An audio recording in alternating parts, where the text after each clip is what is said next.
And we're recording. Good deal, it's working. I didn't forget the button pushes. As always, I'm Brian Kynes, the creator of the Tales of Ulran campaign setting. We use Dungeons & Dragons 5th edition, heavily homebrewed, to tell our story. And the awesome folks that are hanging out with me this Sunday afternoon are here to help me write the book, one chapter at a time. We'll go ahead and go into some introductions, and then we'll get back into tonight's game, which will be Plan B, the second group that has all met together at Quill's, the Endless Satyr. So let's go ahead and start with Bella. Go ahead. My name is Bella. I play Az'ara, who is the human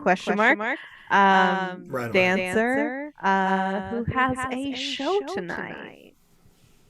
She does. And it's going to be fun. Don't sweat it. Whatever happens, we're going to get through it. It's going to be cool. It's going to be good stuff. Thank you for taking the responsibility of putting that thing on. It's going to be awesome. I have a single one of the stories choreographed-ish, so we'll see how it goes. Right on. That's all good. That's cool, though, man. It's cool. I like to throw little weird things at you every once in a while. This is definitely going to be a fun one. Colby, you're next, sir. Go ahead. There we go. Okay. I was trying to turn the voice mod off. I was like, that's his introduction. No, my name's Kobe, and I'll be playing Arsin, who is technically multi-class, but we won't get into his other one. But he is a monk and a Dra-kin who has no idea where or when he has come from. Yeah, that's fair. That's right, man. Very fun character. Thank you, Colby. Mr. McGuffey, go ahead. I'll be playing Felidae. He is a Lunesti elf and a wizard class known as the Arcane Blade, which is a new class that we've actually made. Yes, it is. It's okay. It is based off of a interpretation of Blade Singers, and it is unique. It's a different approach to it. It has its own kind of place. You know what I mean? We really want to try to make things as original as we can in Ulran. And this is a pretty nice, this is a pretty good attempt. I'm proud of it. So it's good stuff. Thank you, Danny. Last, but certainly not least, it's Mr. Keaton. Go ahead. I'll be playing the role of Rook, the Netherscorn Voldros, who everybody just recently found out is an Echo Knight and does not fight fair. Right on, man. And Echo Knight's fun. We've come up with a couple home rules already, trying to get the class made that works in this homebrew world that we have. Try to give it some, take some, get some level ground. It's going to be fantastic. It's going to be a neat kind of piece on the chessboard. So, with introductions out of the way, let's go ahead and talk about where we left off. Okay, the group had finally got under the same roof, which was incredible, and it's kind of had this natural evolution. You know, Az'ara, I can't say it as good as you do. You do it better than I do. Has been passing out these flyers. She met Rook. Oh, just a second.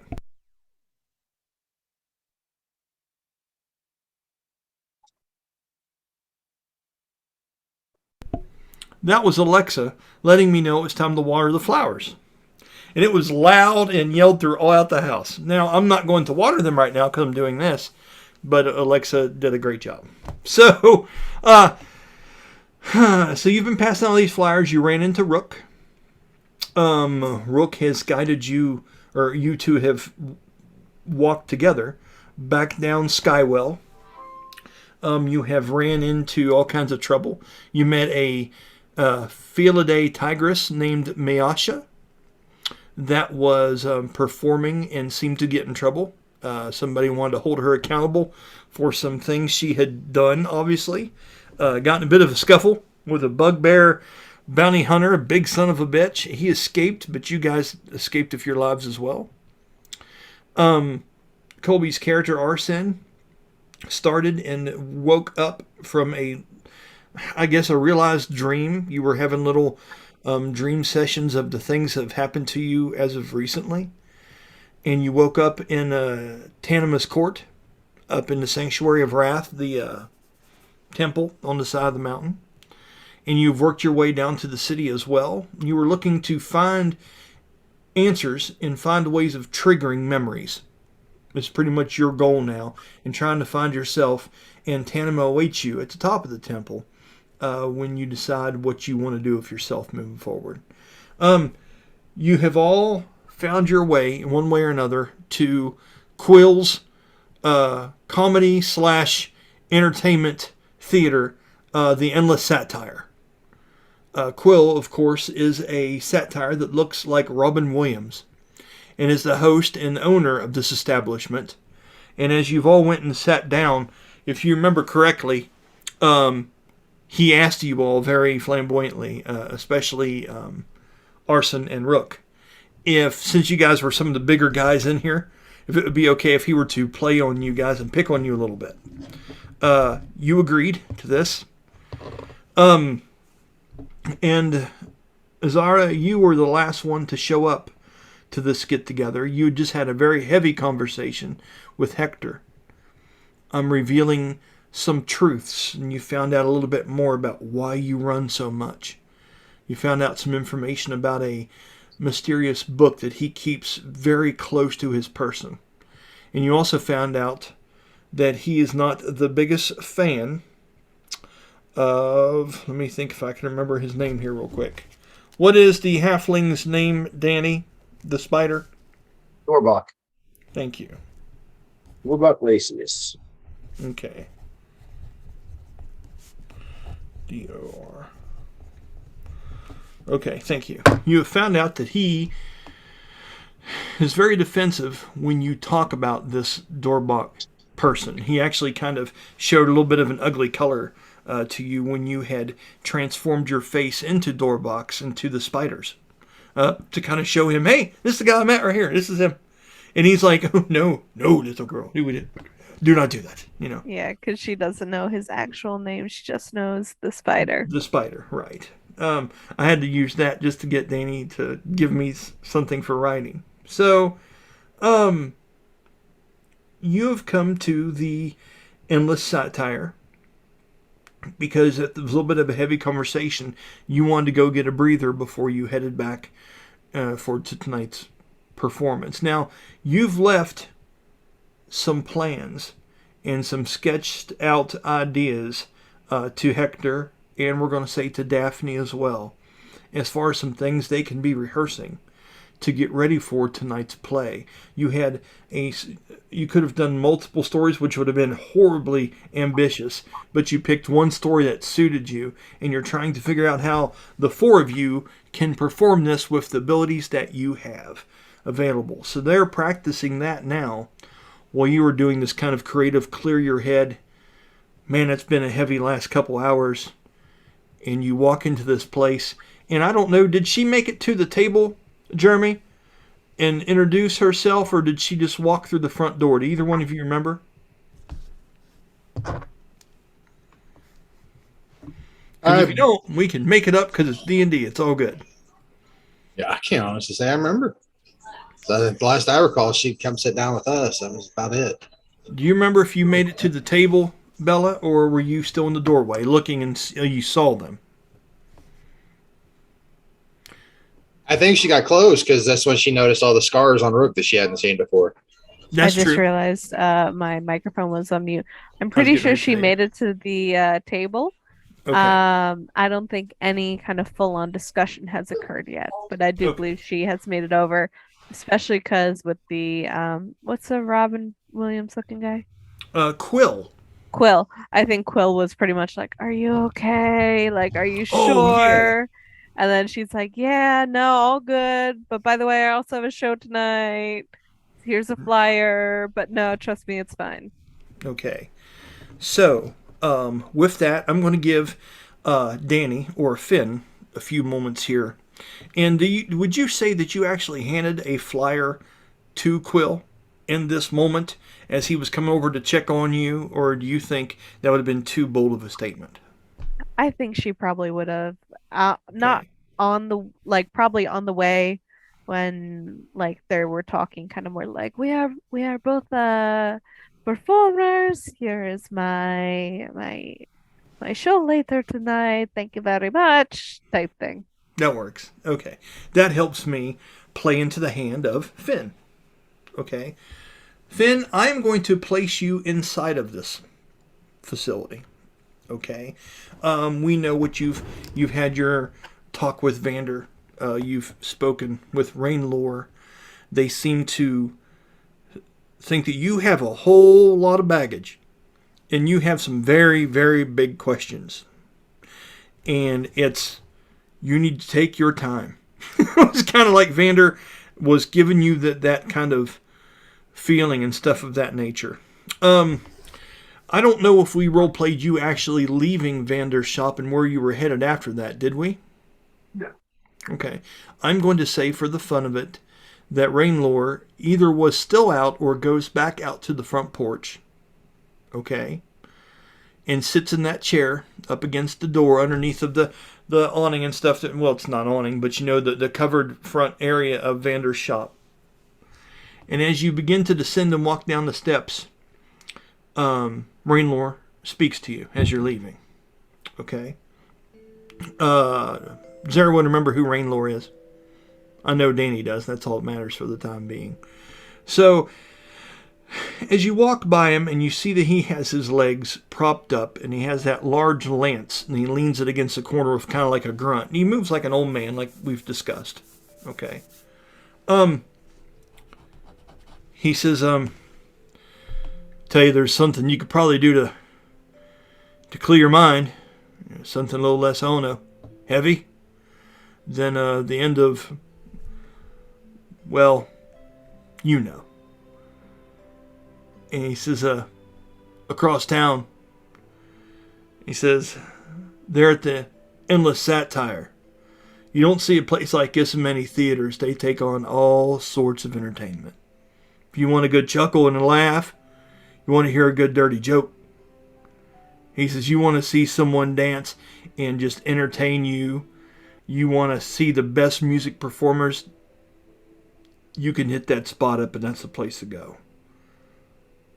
He looks at him and he looks down to see, is it cobblestone there or is it dirt kind of outside? Cobblestone, remember the streetways are, yeah.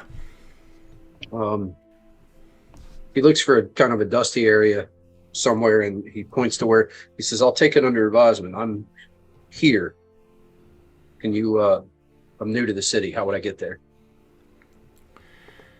He smiles and he gets up and he kind of stiffly walks down that set of concrete stairs, or that stone stairs that leads to the actual long roads. And this place, and mind you, just to give you a heads up, you know, there are major fountains that are in the middle of these roadways, and things are very fancy, but they are very overused and withered here. As New Gimdar sounds like a new name, it's not that new a city.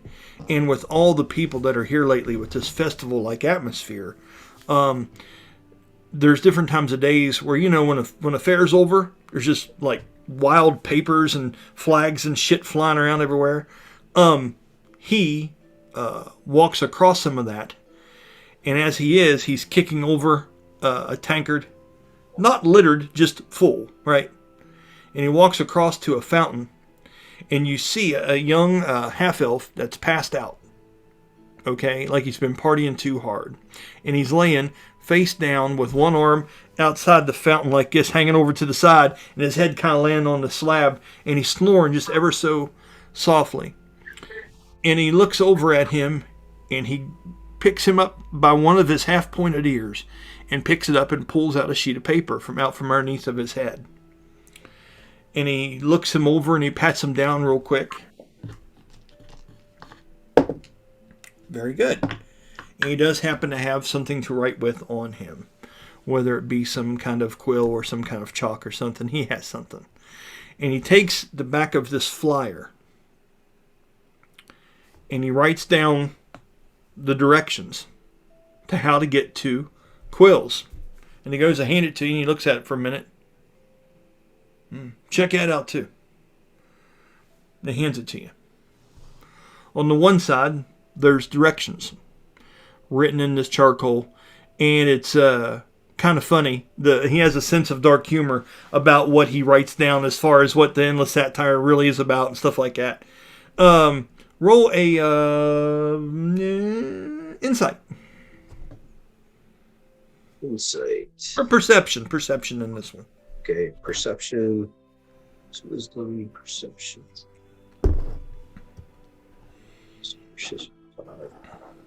14. Okay. Az'ara, tell Finn what that flyer might say to him on the other side, as it is one of your flyers that passed out half-elf was using as a pillow on that fountain. Would you please tell Danny's character what it might say? Yeah, so it says, I'm trying to find, let me open the right sheet. Very colorful. It says, come one, come all, stories to be told. And I'm looking for the name of the troop. Circ Mystique. Yes. Circ Mystique brings to you the tales originating from Ulran, wonder, magic, mystique. Yeah, type thing. It's more kind of like little shorthand stuff. Very colorful. I think clearly handwritten, obviously, because like not a lot of printing equipment. So like every little flyer is very similar, but then there are slight little differences, like little extra swirls here and there. But kind of pretty much saying, come one, come all. Now, there's one thing extra on there that you could see someone else wrote in, almost like copyright problems. It's not in the fancy handwriting of the person that wrote the majority of this. There seems to be something, and because it looks illustrious and feminine in the way that it's written, and grandiose, Finn. But you also see at the bottom, as told by your own local Nadimus, or Ned the Giant Slayer. And you would recognize that, that Ned, well, you don't know, but it seems like whatever stories this play is going to be telling are from a narration or from a book that was written by this Ned the Giant Slayer. So these must be his Tales of Ulran that they're interpreting into this. Okay? So that's an important thing to note.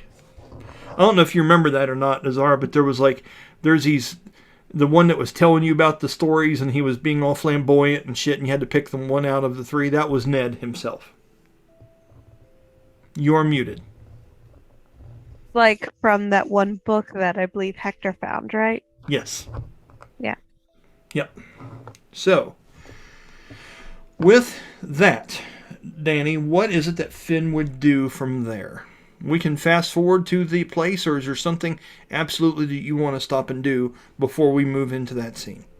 I think he's too new to the city. He would have walked around kind of just feeling it out, not really looking to get into anything. Just kind of, he probably would have found the place first and then kind of moved around, maybe moved in a little early to get a seat in the back. Okay. So, let's go ahead and work on that. Okay. Now, I could describe New Gimdar to you, but I don't need to. You've been there plenty. And we've talked about plenty in this Plan B episodes as well. So we'll move forward with the grandiose tour. Okay. If you were there a little bit earlier before Miasha's performance, that's perfect timing, and thank you for that. Okay. So, as you do find yourself a seat further into the back, you find that you've already had, what would you have ordered to drink just possibly in this place? Are you a wino? Are you an ale elf? What exactly are you about? Are you a tea lunesti, or what are you exactly? Well, sure, this will be his first time. Mm-hmm. Yeah. I would say he is probably being what he is probably would have seen if they had Moon Blossom tea Okay. or Moon Blossom wine. Okay. So, with that, we're going to say that you left a side booth that you had came very early and gave people serious looks about not joining you at that particular booth so you could have it to yourself. And as you go up to the bar and you're kind of standing there looking over what they have, a bartender comes over to you and you think they're getting ready to ask you, and you're kind of eager. You know, Finn, you've been standing here for about 3 or 4 minutes as people seem to be getting drinks in and out of this place. Folks know each other here. It's a little awkward for you. You know what I'm saying? You don't know if there's some kind of key phrase or word. You're just watching all these other people get drinks while you're just standing there like, what the fuck am I? You know? As you get ready to say something about it, it's getting to that point. Okay? A bartender, and let's just make it random. Let's just make this a mortal and human, and we're going to say they just very long brown hair tied up. They seem like an eccentric poet type, dressed in bardic clothes, but they've got the sleeves rolled up and the towel over top of the shoulder and the half apron, and it's just a freaking mess. He seems to be playing it super cool. I would say he would almost remind you of the comedian Mitch Hedberg. Do you guys know who Mitch Hedberg is? If you don't, you should Google him because he's awesome. He's super cool and shit like that. So he says, oh, all right. What is it I'm going to get you now? And as soon as you go to answer your mouth, all of a sudden this hand comes down, very hairy on top, okay, with a flyer in it. And he lands this hand down.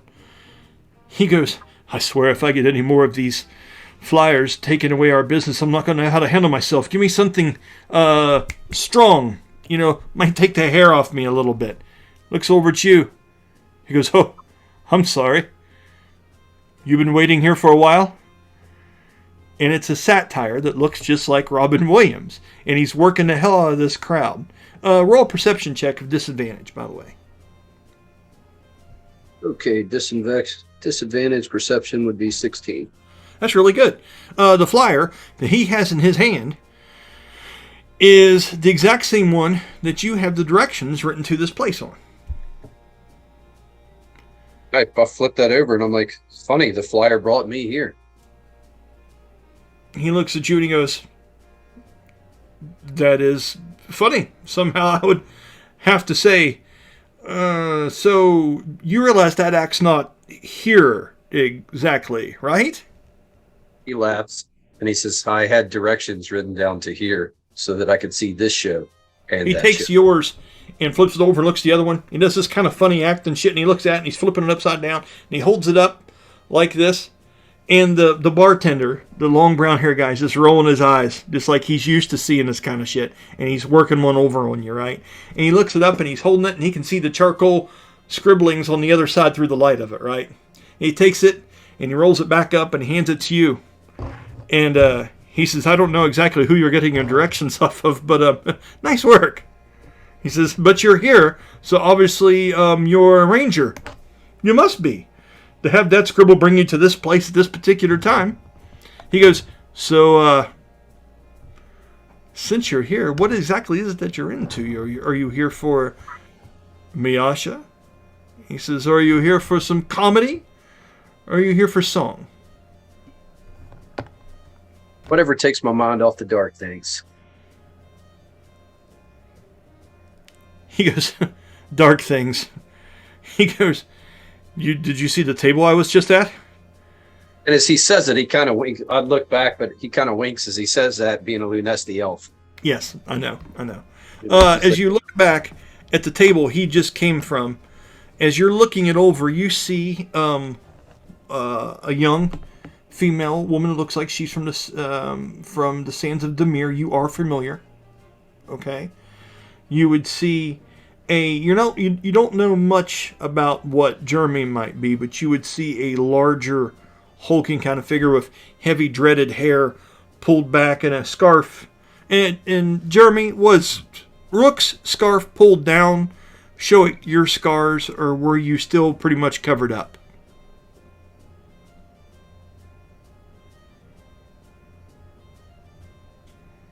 He had the hood down, so a lot of the scarring that he had was very visible from the neck up. Okay, you see this dark, brooding, large, pale-skinned, has a darkness about him, just basically. You know what I mean? As a wizard and someone familiar with the arcane, there is an aura about him. And also at the table, when you thought that was the darkest character there, then you see a Dra-kin. But this Dra-kin, you would have to think it would be cursed. Roll an Arcana check. 24 for Arcana. Yeah, I mean, fucking all day. Something has befell this Dra-kin. And he is sitting there in humble attire, having a deep conversation with the occupants of this table. And it is as dark, and as you're looking them over, Quill's voice is warm and talking into your ear. He goes, kind of gives you the creeps, doesn't it? I was over there talking to him. I asked the girl, I was like, do you need help? She didn't say she did, but at the same time, it could be fear talking. He says, Insight check. When I see her, does she look like the person on the flyer to me? Go ahead. Insight. That's 14. Okay, so 14, there's a chance that the description in some rough, sketched up work of what they are and what they do, because there's no actual photos on these things. These are handwritten flyers and stuff that she's done. But from the description, from the sands to the far east, we bring to you the tales of this, that, and the other, and things of that nature. It could connect. But it seems like a reach to just assume it would.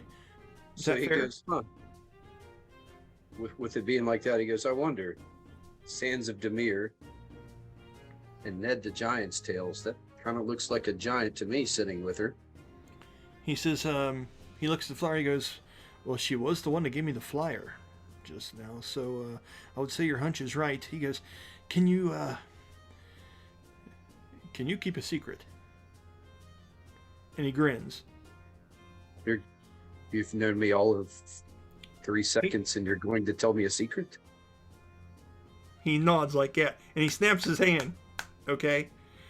And when he does, he looks over and he goes, something for our fine Lunesti friend, something to help take the edge off.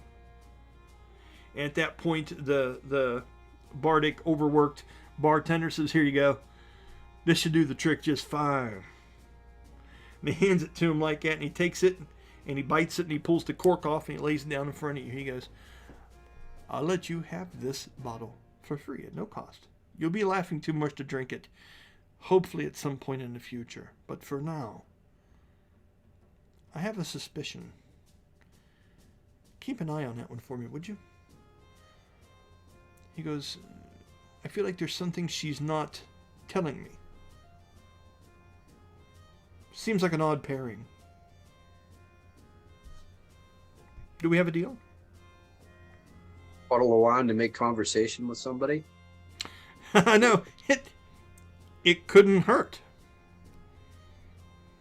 Sure, I'll talk to him. Fine. There you go. Thank you very much. I appreciate all the little things I can do to make this a better experience for everybody. We're here to watch Miasha perform. We're not here to break up barroom fights and things of that nature. You understand my point exactly. Yeah, he reaches out and he says, Felidae. You can call me Finn. Finn. I don't know that I've heard that, but it's a grand name. Finn. I, of course, am Quill. The Endless Satyr himself. Of course, 2 o'clock in the morning comes pretty quickly. I'm not as endless as I used to be. But I try to do what I can. You understand, of course. He says, go ahead, and if you want to, we can... Where is it that you're sitting currently? He looks to the back corner where it was a little darker. Okay. He looks back here and he goes, no, that won't do at all. We're going to need you up front and closer. And he looks back over and he claps his hands, kind of like a queen in his place. He's doing his thing, and people pop up and stuff. And he goes up and he grabs you a chair, okay? And he scoots it loudly and obnoxiously through this crowded place. Excuse me, excuse me. Oh, pardon me. Ooh, big one there. Yeah. Excuse me. And he's pushing it through. And as you three are sitting there talking, and Az'ara, you are taking in the look of Rook's face, and Arsin and Rook are still in the aftershock of discussing, this similarity the two of them have, this connection to something darker. All of a sudden, you hear this in the distance, the three of you. You hear, excuse me, ha, make way, excuse me. And the chair gets pushed up to your table. Okay? Loudly. When it pushes up, whatever drinks you have on the table rock, and they would damn near spill over. He goes, sorry, we're trying to move people up front a little bit. Just trying to squeeze a few more people in here so they can see the show. He goes, I know you guys wouldn't mind. You seem to be caring folks at all. Of course, you're letting us poke fun at you and everything like that. I figured, why not just get the whole band together? And he smiles, and he goes, may I introduce you? And he looks at you, Finn. Sure. He looks at the other, he goes, this is Finn. And he, although a Lunesti, I thought he would bring a little bit of moonlight to the group, as it were. Because it's moonlight, it's not real light. But you understand what we're saying? We're lightening the mood. That's the idea at this table. And he kind of walks back and he's pointing, he's smiling a little bit. He goes, what was that joke he said you guys did in the last episode? He had nicknames for Jeremy and what did he call you guys? What was it? Shit, I can't remember now. Okay, yeah. It was good too. Yeah, but that's the two things he says as he's backing away. If you never had an excuse to watch prior episodes, now you do. That was at the end of the last one. And he calls you by those two names. He goes, my guys. Right? And as he walks off, Finn, you're standing there in this awkward moment where he has pushed up a chair straight to the table of the folks that he kind of wants you to keep an eye on and stuff. The young woman that could be responsible for the flyers is sitting here. You have this large, lumbering, hulking, rogue, pirate-esque looking, swashbuckling kind of looking character. And then you have a Dra-kin dressed very humbly with a rain cloud over his head. So here's what I would like to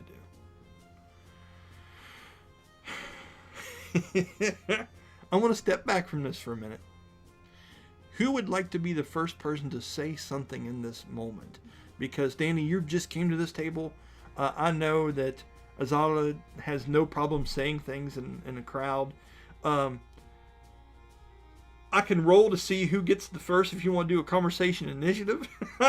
But who wants to address everything that's happening right now?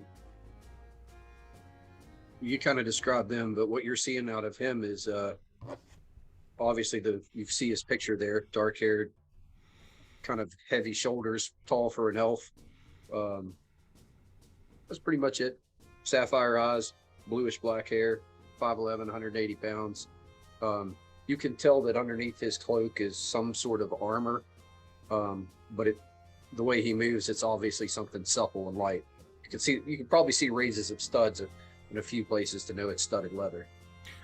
His skin is actually quite a bit paler than what you're seeing in that image. Okay, when you see his image flash up on the slideshow there, that's more of the color tint of him. But that's the physical image of him. Yes. Nice. Jeremy, now that he's a little bit closer in things like that, do you want to go ahead and describe your character, and do you want to say something as he has pushed his chair up in this moment? Yeah, so as you walk up, you see the very scarred up, mostly around the throat. Looks like. Can you turn your mic up, Jeremy? Oh, yep, 1 second.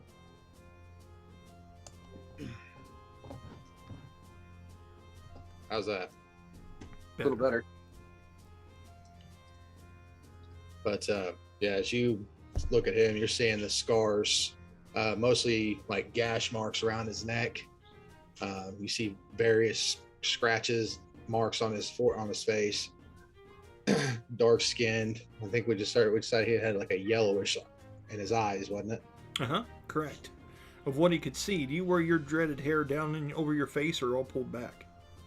I think at this moment it was pulled back in lieu of him just taking down his hood. Okay. But as you kind of get corralled to the table, he looks up at you. It's interesting sort that, isn't he? The Satyr. Say again. Interesting sort, the Satyr.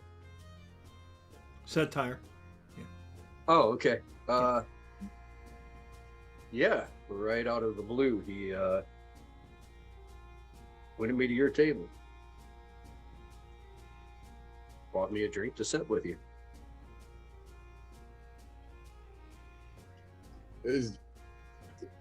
I don't enjoy company without bribes more often than not. One more time, no man. foul, I suppose. Okay. Okay. Is he not as loud to everybody else? It's a little bit better than it was. It's but no, Jeremy's mic's coming across okay on my end of it. It's not bad. Is that better? Yeah, it is. Yeah. Okay. Alrighty. Colby, does Arsin have anything to add to this moment here? Or are you just kind of contemplating in your own little space? What is it you're up to? I think he would be contemplating right now. Okay. With that, do you want to describe your character in a little bit more detail now that he's closer up to you? Yeah. So Arsin, he would be just wearing what might appear a little too small for him, but it would be like a traditional monk robe over him. And then with like a leather belt going around his waist. You would see a short sword on one side of it. Not really seem to be held on by anything other than the belt. And appearance of himself, he mainly has like a dark purple color, but you could see more of a blue hue in the right lighting. And he has like in his tips of his scales also appear to have be whitened, like a white color. Not bright, but a little white. You said the sword is just belted on. Is there a scabbard on it, a sheath, or is it just like a bare blade? I would say just a bare blade. The reason I'm asking is he would notice that. Is it well cared for? Is it, looks like it doesn't have rust spots, stuff like that? Or does it? Make up what you want here, boss. You're okay. I would say, especially since of where he has been and all that he knows, I would say it would be a little weathered. Okay. Because he just gotten it, and with this other clothes he's just been wearing. Colby, if you would please roll a perception check for Arsin for me. Alrighty. Okay, I'm listening. I got to step off camera for just a sec. You're okay. As long as you can hear us, you're good.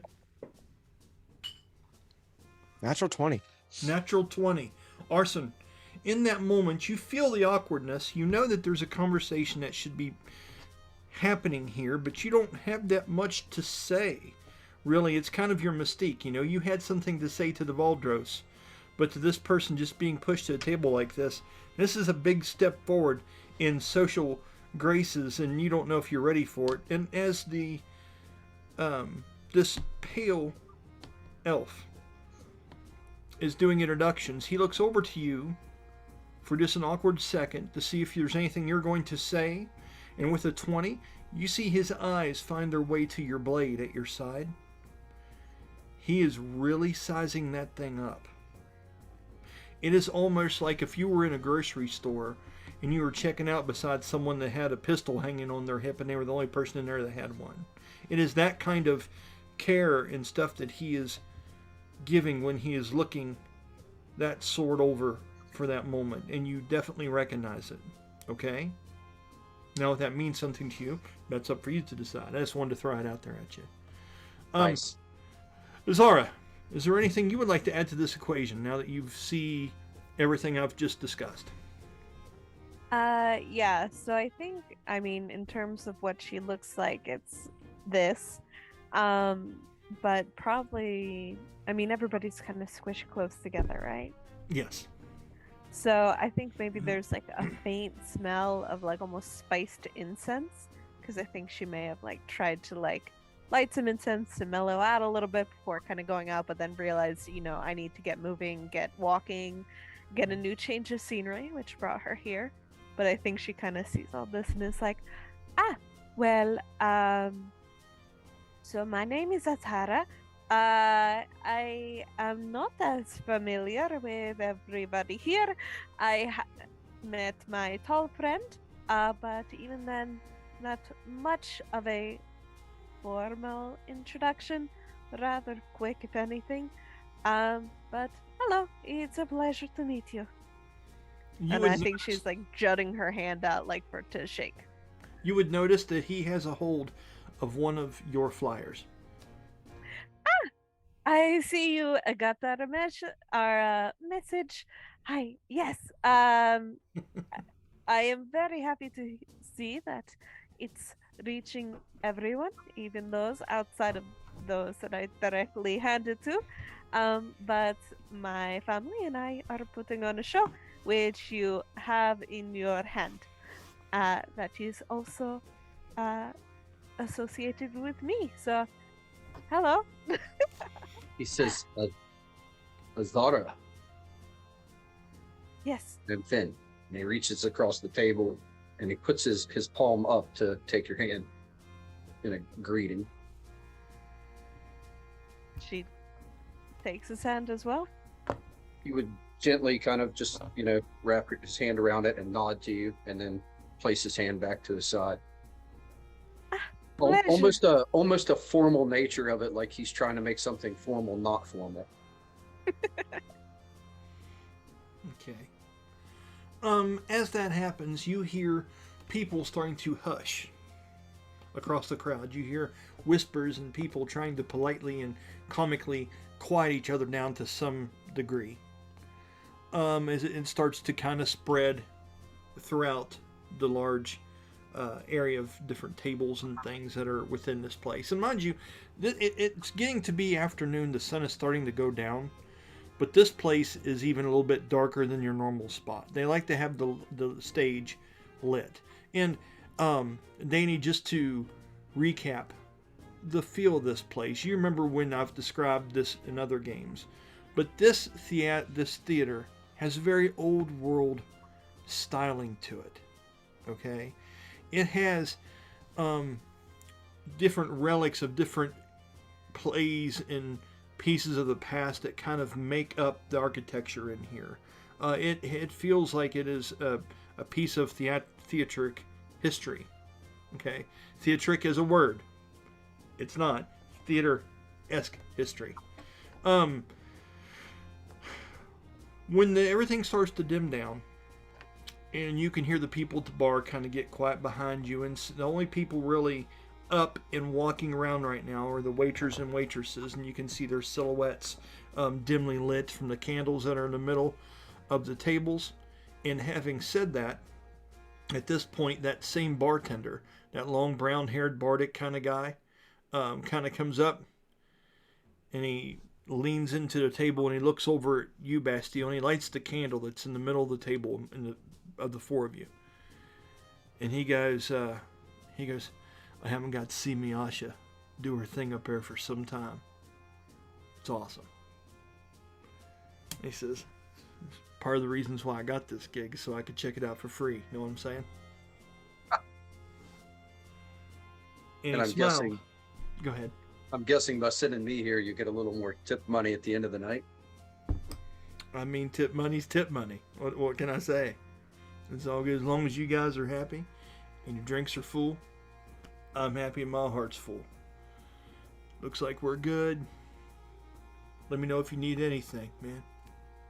You're gonna love this shit. He kind of whispers and he kind of backs away and he's going over to other tables and doing his thing. Super suave. He's got a very strange way of talking.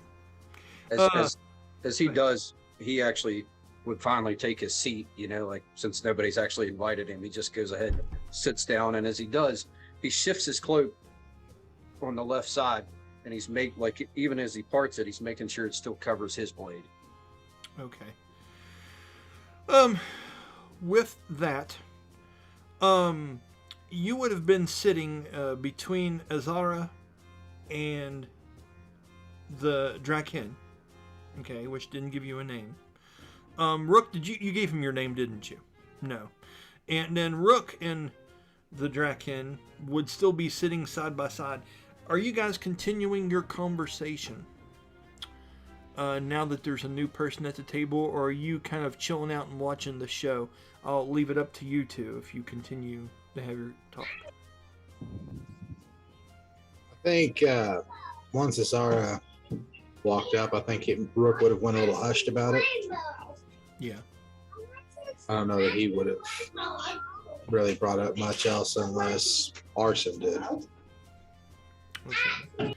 And Arsin, with that, in seeing the pale elf look at you for quite a while, especially that blade, and takes his seat, are you breaking the silence? Are you speaking more to Rook? Or are you just going to sit back and prepare to watch the show? I think he will talk to the elf. Okay. And what do you think he might say, sir? He might say, "You don't have to worry. I just got this blade on this temple on the mountain, and I don't really know much how to fight anyway." Okay. So you notice when he speaks, and we're going to play off that just a little bit, because that's not bad. That doesn't sound too bad. That's getting closer, bud. Nicely done, Colby. So he sounds. Roll an Arcana check, Danny. Well, you already did a 24 once. Do this with advantage. Okay, well, that's pretty dang good. Okay, 28 for that. That's incredible. So he sounds like a spirit that is torn between. When he speaks, there is his voice here that's present, and you can catch the echo of it. I guess the words otherworldly or extra dimensional. It has this reverberation, this reverb to it that, I mean, Dragonborn have kind of a hefty metallic somewhat sound to their voice anyway in regular D&D, and in this right here, if the Dra-kin, just because of their build up, it's very similar, but this is a step beyond that. Okay, but he is talking to you. You do not feel or getting any vibes of anything sinister. I just wanted to describe that moment to you. He kind of nods toward him and he says, "One is not concerned about one's blade, merely its condition."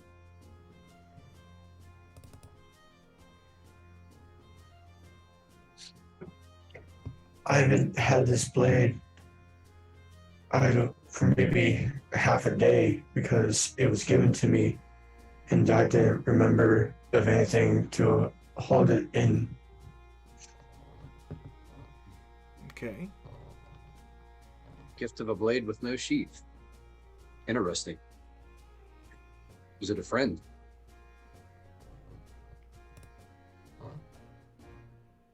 The person that gave it to me?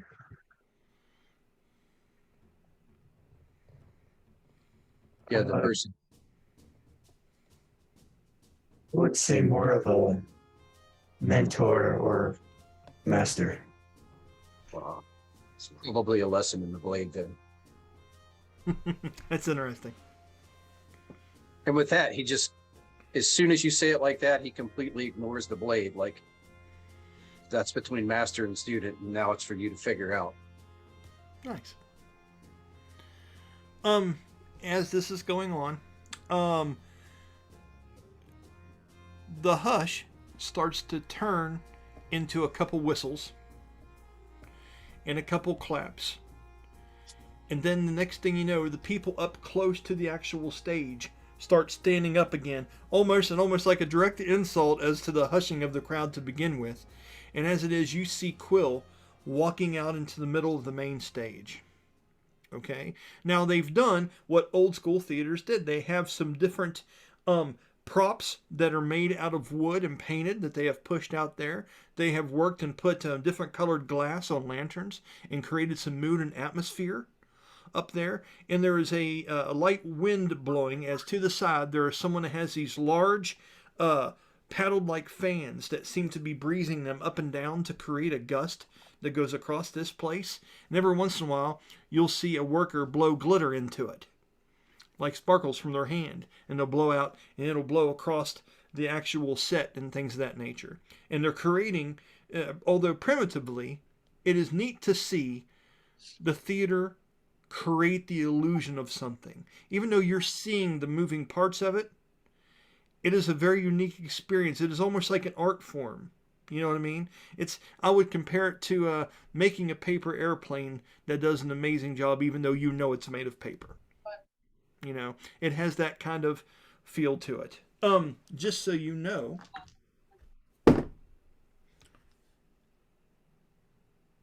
that is a 19 on their overall ability to pull off and create this visual experience for everybody right now. So it's pretty high-end stuff for what they are working with, okay? As Quill stands up there, he sarcastically has a scarf wrapped around his head and around his neck as if he's trying to keep the glitter and the blowing sand out of it. And he's walking up on stage, and he's going like this, and he's acting like he's walking against the wind, and it gets people fucking just dying laughing up in the front side of this, right? And he's taking the scarf, and he's literally like shaking it like this so it blows from the guys doing the fans. He's like, oh, and he gets up there, and he takes it off and goes, okay, knock it off. And he smiles and looks at me and goes, all right then. They understand it's the desert, right? People start chuckling from different parts of the room. He says, hello and welcome and thanks everyone for coming to our show this afternoon. I know that you are no stranger to the person that is getting ready to come up here and perform for you, and I'm certainly glad of that. I'm glad that she's taken her time to not only be the performer for tonight, but also my friend. He goes, may she weave more tales for you and tell us of her homeland, ladies and gentlemen, Miasha. And he smiles and people stand up and start erupting, clapping and stuff like that. Now, what do you all do? Do you sit there like a bunch of hard asses? Are you getting up and cheering? Or what are you doing? Here's what I want to do. So the comedy that he's throwing out and the things he's doing are fairly funny. So I'd like for you all to do charisma checks. And I want your roll to kind of dictate what your gut wants you to do and then go with it. Because if you want to be a hard ass and you're sitting there and you're like, whatever. But if you roll like a really bad check on this, it's going to get you. So I want you guys to roll these rolls. The higher you get, the more you can completely control how you want to be in this moment. The lower you get, you're mine to fucking play with. So let's go ahead and start with Arsin over here. What did you get on your charisma check, bud? I know it's going to be great. 19. You fucker, really? Yeah. I guess you did okay. I will give you find this stuff humorous. But it's almost like mud that has cracks in it where it's drying up in the desert. It's interesting. That's the way the sides of your face feel. The little hints of smiles and things and the chuckles that are welling up within you, you can feel it start to define your face, but there's nothing outlandish that you can't hold in. Okay? What would you be standing up and clapping if everybody else in this moment, or what would you be doing?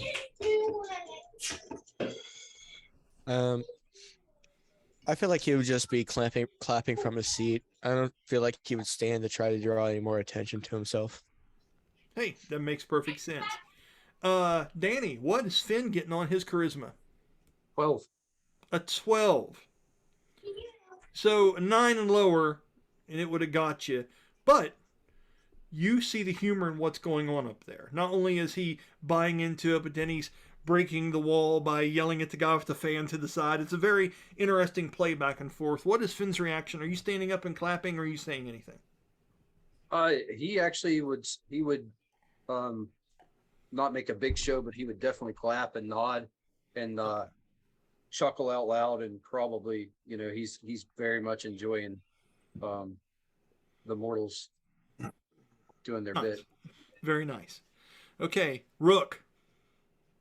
Old poker face Rook. What'd you get, buddy? I rolled a 22.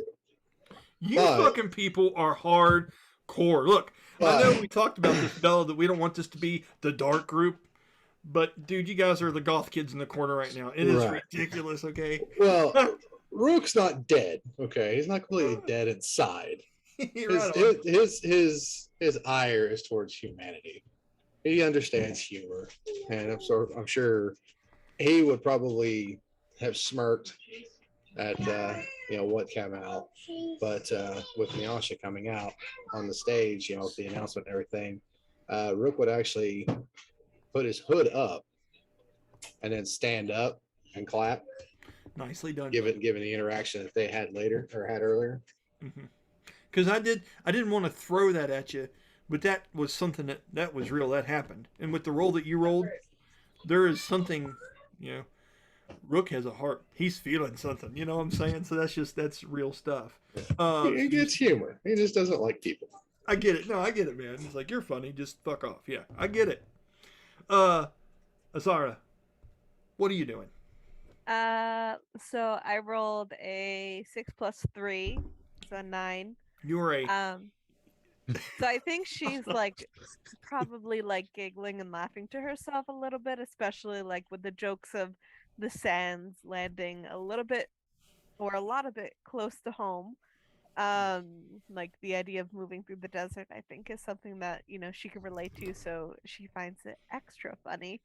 I think she gets up and claps, and I think she kind of says this without registering. But I think she sort of says, "Oh, I am so glad that Miasha is doing better after her scuffle earlier." And I think she kind of says that kind of as a midst of her sort of giggling and laughing to herself. Okay, that makes sense. Okay.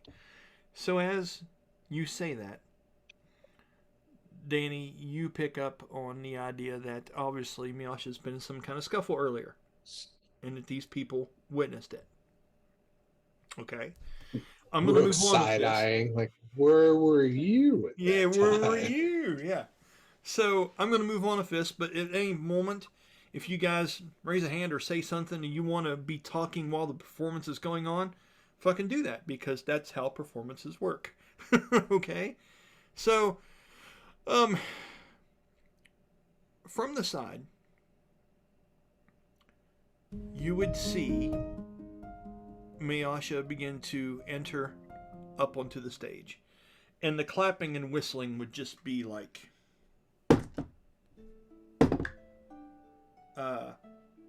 17. Fucking going to town. She gets advantage on those roles here. She's a hell of a performer. And she's had a lot of... You can tell she's well known here. Especially from Quill's introduction. So as she comes up onto the stage, they begin the fans again. They begin the blowing. And a handful of this golden and silver glitter goes up into, and it blows across. And the people are having this effect on the actual board cutouts and things in the background. Through some kind of enchantment, they are giving off the illusion as if it's like an oasis effect in the background. Now, this is some kind of magical effect, where if you're looking at different mountains off in the distance in the desert. Some seem to have some kind of haze to them, and they almost don't seem, if can't tell if they're real or not. And these boards, as they move back and forth, seem to replicate that. Almost there's like this dazzling effect to them. It is really eye-catching. And as soon as you're staring at the background and it's beginning to do this, I need everybody to roll me a wisdom saving throw. I want to go ahead and tell me what you get once you guys have rolled them. Wisdom saving throw.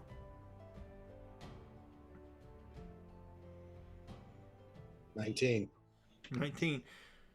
You see these effects, but they do not seem to grab you as you see other people becoming completely immersed in what is going on in this moment. Danny, what did Finn get? 14. 14.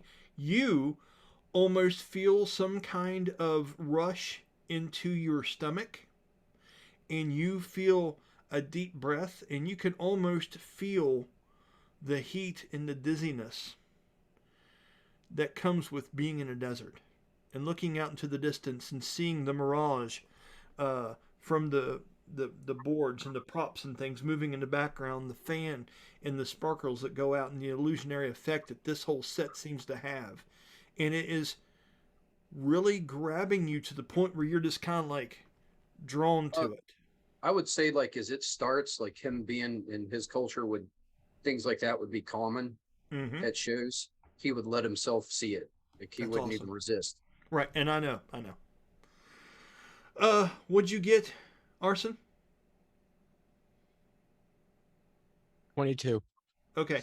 You just see what is going on here, but it is not quite reaching you as you see all the work being done to create the environment. And lastly, but certainly not least, Az'ara, what did you get? You said Constitution? No, Wisdom. Wisdom. Okay. So that would be a 12. You are taken in by this. Okay. It's like the acid has kicked in. Okay? It's happening. There is this feeling of surrealism in this. You are feeling the wind now. You are feeling what it is, the heat. You are seeing the sand blow across the front of the stage, and there is something extra that is happening to you to give you this sensory kind of feeling of what's going on the stage. Yeah, I imagine that it is a very familiar sensation. It is. Which is why she may have been sucked in a little bit more. Yes. You have seen different people perform and use these kind of tricks in performances back where you're from. Okay. Definitely you've seen this. As Miasha begins to walk up on stage, you will see that she is skimpily clad, covered where she needs to be, of this tigress, short-haired Felidae body. And she is a skinny, long woman, and she resembles physically, I can't know how to pronounce her name perfectly, but it's like Mia de Jordovich. Is that right? From The Fifth Element? That is the actress that we've always decided. Mia Jovovich. Yeah. We have decided that is the actress that would play her if it ever came to something of that, level. So that's the grace and styling that she has. So think Fifth Element when you see her walk up on there. A very confident look. She has 3 scarves that are wrapped around her that even shade her over even extra, where you'll see people kind of getting quiet and their eyes search her up and down. Az'ara, you're used to this kind of treatment. Guys can be pigs sometimes. Women can be the same way. But people are looking her over as if she is grandiose. There is an awesome hush that comes across people when she goes up on stage. And these scarves move as if she's underwater. Very similarly to the way that she was dancing on Skywell, only this is much more elaborate. She is holding a pair of chakrams. One seems to be decorated up to a degree where it looks like the rim of it looks like the moon. And the other chakram seems to where it looks as if it's decorated up to represent the sun. And she holds the two. and she does an act to where she bounces them perfectly and does a cartwheel and puts them in between her feet. And as she does a one-handed cartwheel slowly, and it rolls in between her feet and goes up and comes back down, and you'll notice that the sun and the moon never quite move. They are two interlocked chakrams. And she does this. I'll tell you how well in just a minute. That's awesome. It's a 21. She does that very, very well. And as she heads into the center of the stage, she begins to speak softly and somewhat of an acted up, seductive kind of tone. She goes, "The one, two constants, the things that will remain everywhere, no matter where you sleep or where you wake, is that the moon will kiss you goodnight, and the sun will kiss you in the morning." And she gives a kiss to both of the chakrams like this, and she takes them and she breaks them apart. She goes and she starts to swirl them in her independent hands and move them around up and down as she's talking. And she walks with an elegance up back and forth across the stage as the wind keeps blowing her scarves. She gets metaphorical for a moment. And she goes, "Two lovers that never get to see each other on those times, yet give each other such happiness in their moments of waking and sleeping. The sun and the moon would not be as beautiful if they were together. For if they were together, destruction would occur." And she takes the two and she slams them back together again with an animated spark. And you can see a couple people kind of jump up in the front row. And as she takes them and lays them down, she begins to hum a song beautifully as she dances across the stage into the back. And as she does, each step she leaves a scarf hanging in the air behind her, ever slowly floating down. Very slowly. Okay?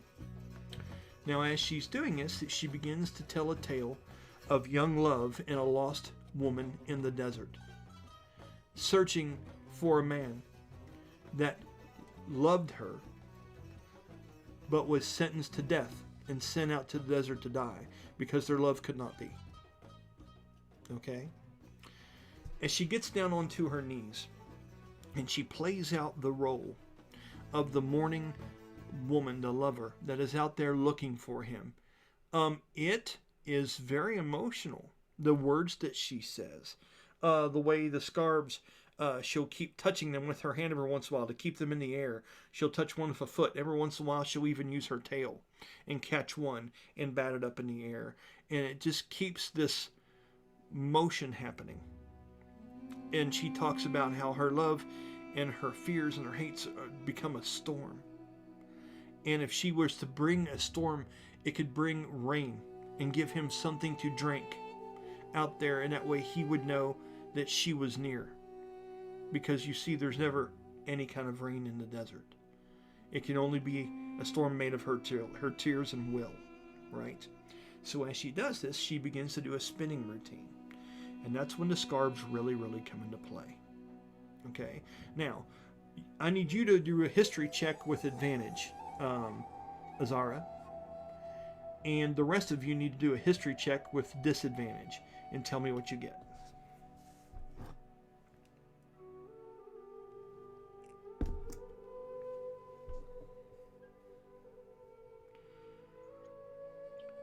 Danny, we'll start with you, boss. What did you get? Why is math hard right now? It's all good. 16 versus 22.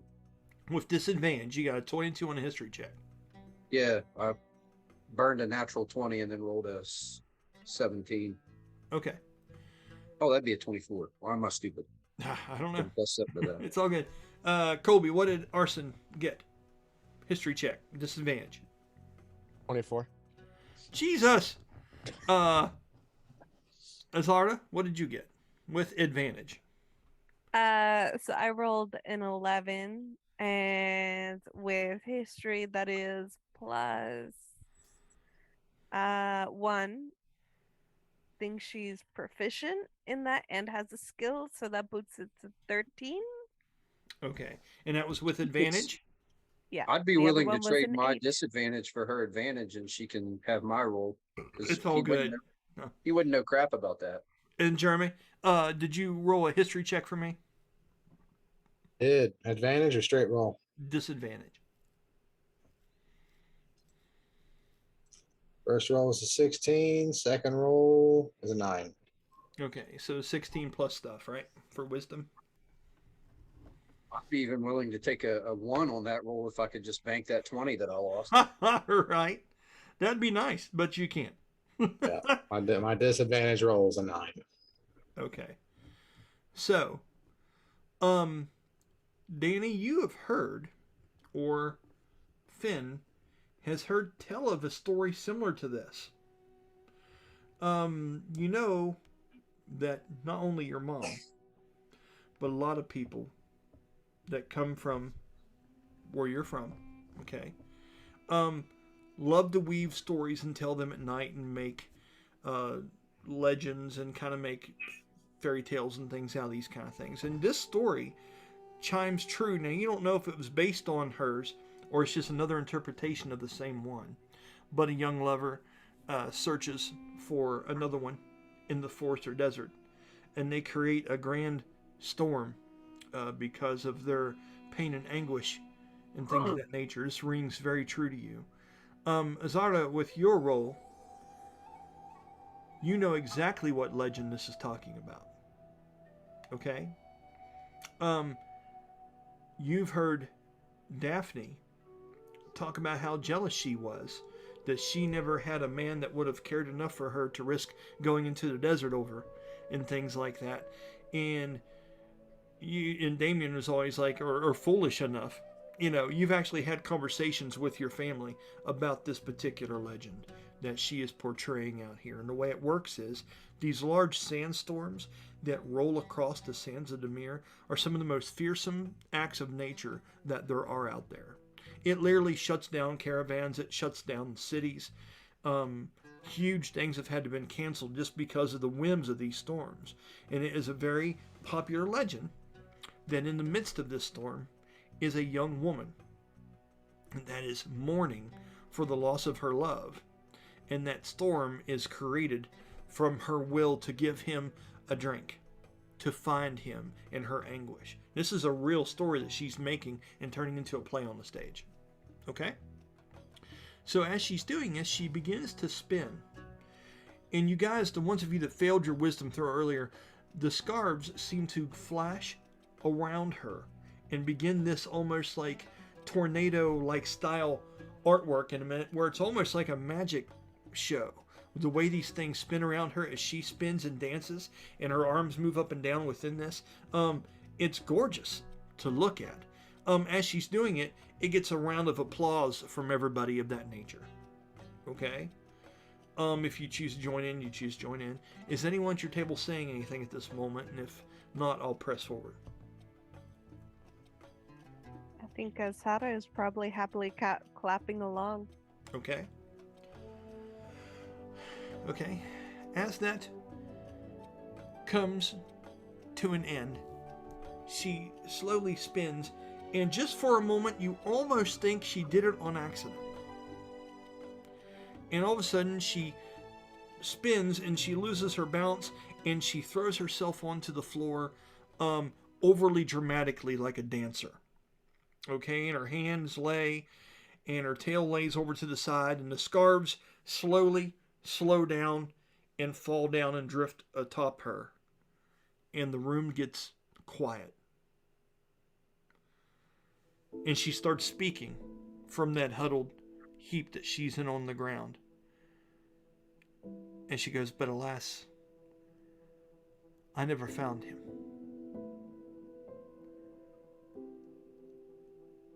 The storm continues to this day, and I'm still out there searching.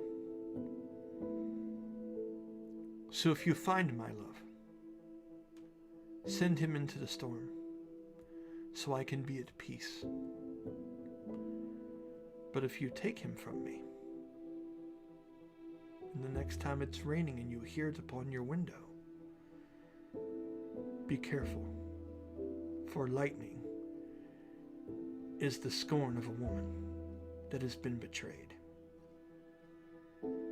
And she stands back and she picks up the chakrams again and she pushes them back together again and locks them in and takes a long bow. And as she does, this whole routine probably took anywhere from like 20 to 30 minutes, this whole story. And as that happens, you guys seem to come out of this effect that washed over top of you. Okay? And she's taking bows. People are throwing coins up on the stage. People are whistling. People are losing their shit over this.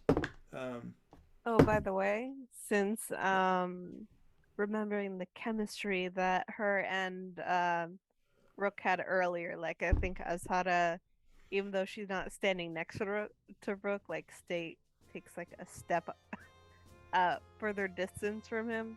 Mm-hmm. Like a little bit further out into like the aisle.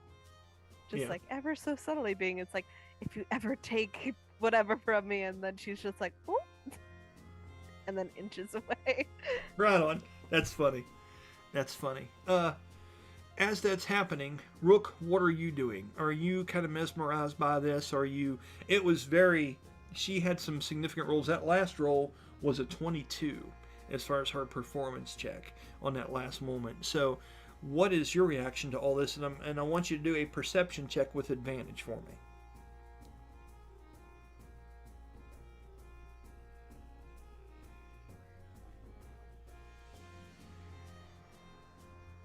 It's a 19. When she's nodding to the crowd and everything, she looks over in your direction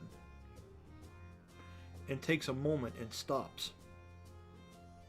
And people have thrown different amounts of flowers and things up on the stage. And she takes one and she holds it up over her face where you can just see her feline eyes. And she kisses that thing. And she throws it out in your direction.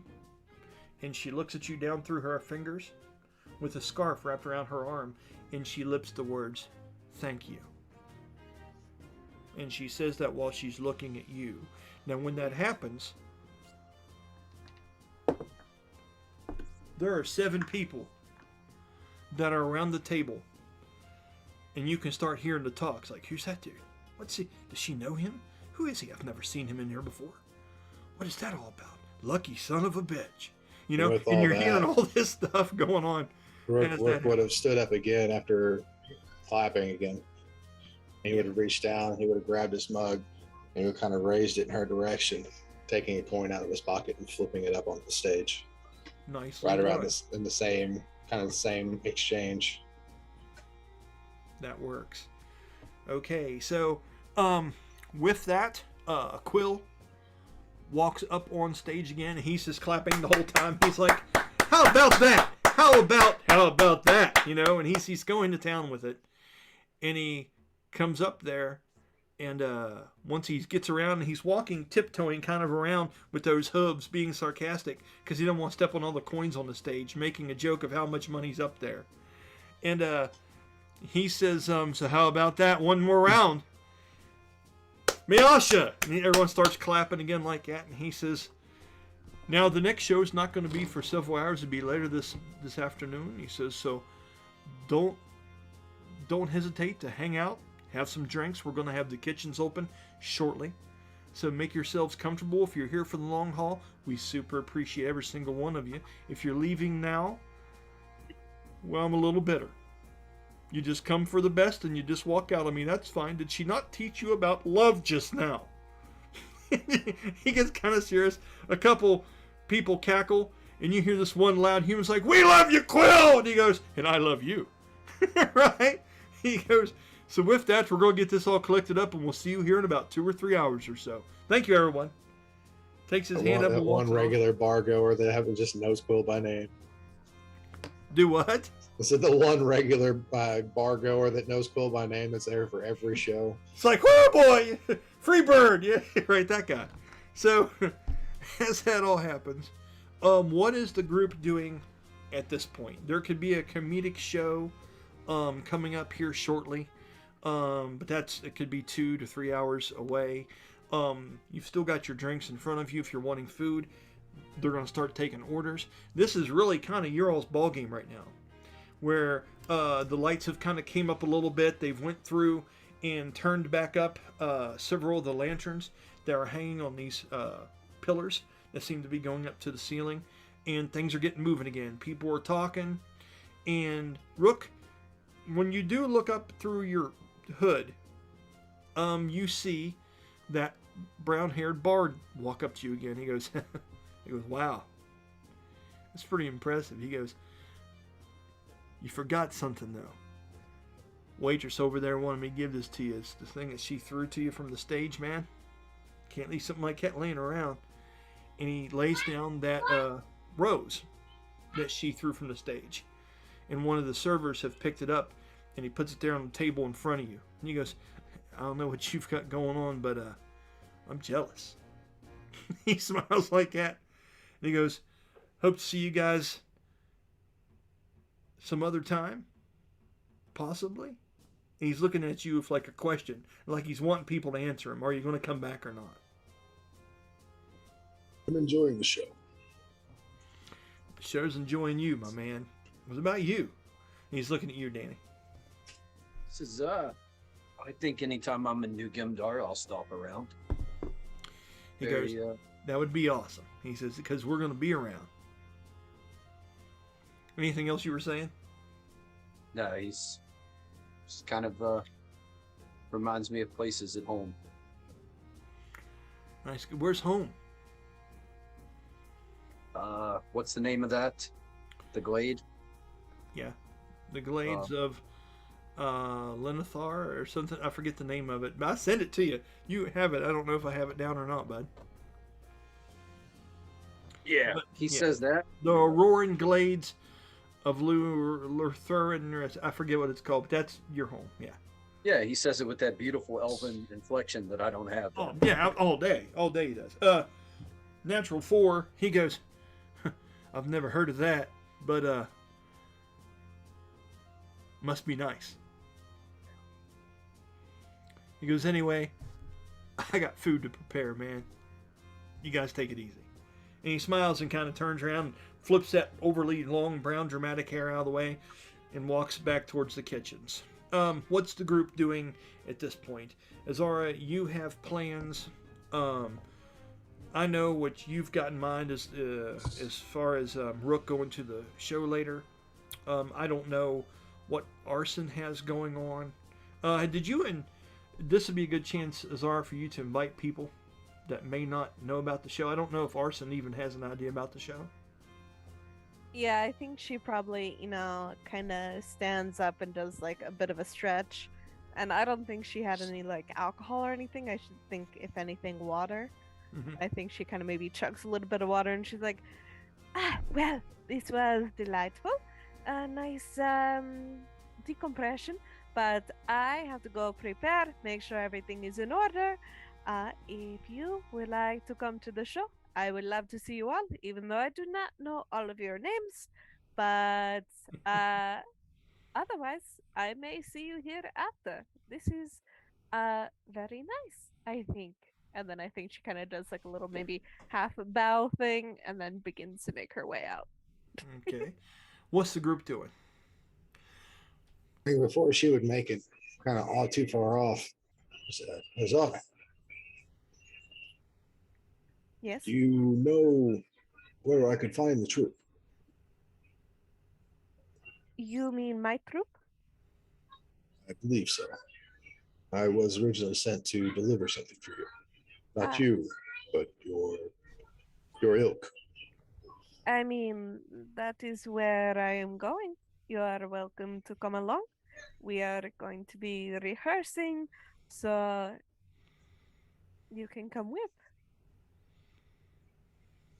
Well, I would like to relieve myself of this possession before it gets damaged. What is it anyway? I attract trouble, apparently. What is it that you have that attracts trouble? It's not the possessions, just me. Ah, well, I was that is fair. given something for your troop. It was part of a child.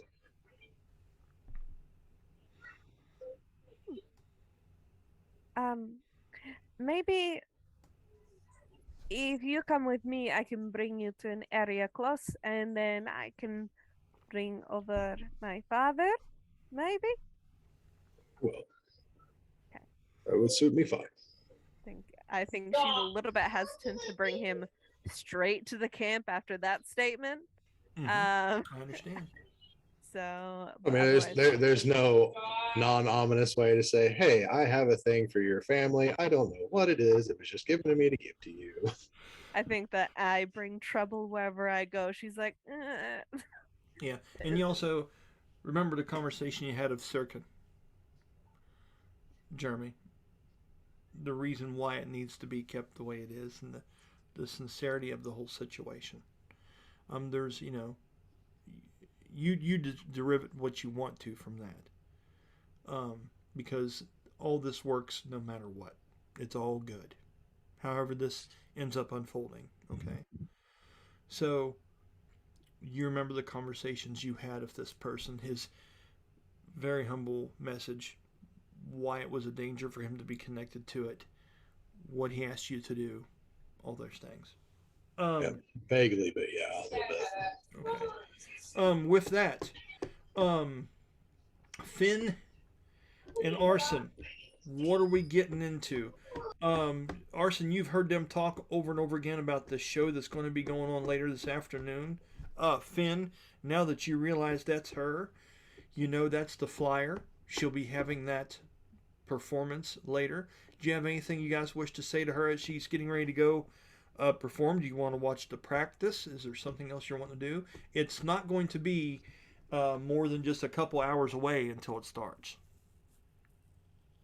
Flyer says. Was Arson ever, when he was given all the stuff from the goblin, was there like any sort of money in that in the stuff? Yeah, roll me a 1d20 and tell me what you get.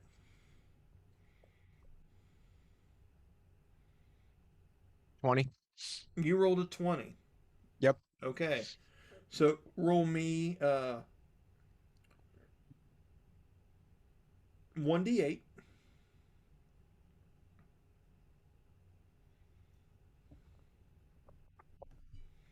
4. Okay. And then roll me a 1d6.